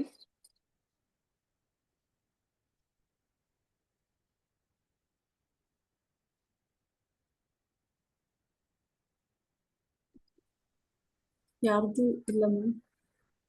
ಓಕೆ ಓಕೆ ಮೇಡಮ್, ತುಂಬಾ ಚೆನ್ನಾಗಿತ್ತು ಇವತ್ತು ಧ್ಯಾನ ಮತ್ತು ಸತ್ಸಂಗ. ಹೇಮಾನಾರಾಯಣ್ ಮೇಡಮ್ ಅವರಿಗೆ ಮತ್ತೊಮ್ಮೆ ಹೃದಯಪೂರ್ವಕ ಧನ್ಯವಾದಗಳು. ಹಾಗೂ ನಮ್ಮ ಪಿರಮಿಡ್ ಕಾಲ್ ಸರ್ವಿಸಸ್ ಅರ್ಪಿಸುವ ಮುಂದಿನ ಕಾರ್ಯಕ್ರಮಗಳು 3 ಗಂಟೆಯಿಂದ 4:15 ತನಕ ಸತ್ಸಂಗ ಕಾರ್ಯಕ್ರಮ, ಹಾಗೂ ಮಕ್ಕಳಿಗಾಗಿ ಧ್ಯಾನ ಶಿಕ್ಷಣ ಅಂತ ಹೇಳಿ 8 ಗಂಟೆಯಿಂದ 8 ಗಂಟೆ 40 ನಿಮಿಷದವರೆಗೆ, ಹಾಗೂ ರಾತ್ರಿ ಮಾರ್ಗದರ್ಶನ ಧ್ಯಾನ ಅಂತ ಹೇಳಿ 9:30ಯಿಂದ 10:30 ತನಕ ಇರುತ್ತೆ ಮಾಸ್ಟರ್ಸ್. ನಿಮ್ಗೆ ಯಾವ ಸಮಯ ಅನುಕೂಲ ಆಗುತ್ತೋ ಆ ಸಮಯದಲ್ಲಿ ನೋಡುತ್ತಾ ನಿಮ್ಮ ಬಂಧುಗಳಿಗೆ, ನಿಮ್ಮ ಮಿತ್ರರಿಗೆ ಶೇರ್ ಮಾಡಿ, ಲೈಕ್ ಮಾಡಿ ಅಂತ ಹೇಳ್ತಾ, ನಮ್ಮ ಗುರುಗಳಾದ ಬ್ರಹ್ಮರ್ಷಿ ಪಿತಾಮಹ ಪತ್ರಿಜಿ ಗುರು ದಂಪತಿಗಳಿಗೆ ಮತ್ತೊಮ್ಮೆ ಆತ್ಮ ಪ್ರಣಾಮಗಳನ್ನು ತಿಳಿಸುತ್ತಾ ಇವತ್ತಿನ ಕಾರ್ಯಕ್ರಮವನ್ನು ಮುಗಿಸೋಣ. Thank you. ಅನಿತಾ ಮೇಡಮ್ ಅವ್ರಿಗೂ ಕೋಟಿ ಕೋಟಿ ಕೃತಜ್ಞತೆಗಳಿಂತ ಒಂದು ಅದ್ಭುತವಾದ ಅವಕಾಶವನ್ನು ಮಾಡಿಕೊಟ್ಟಿದ್ದಕ್ಕೆ. Thank you ma'am. ಎಂಡ್ ಮಾಡ್ತೀನಿ. ಓಕೆ.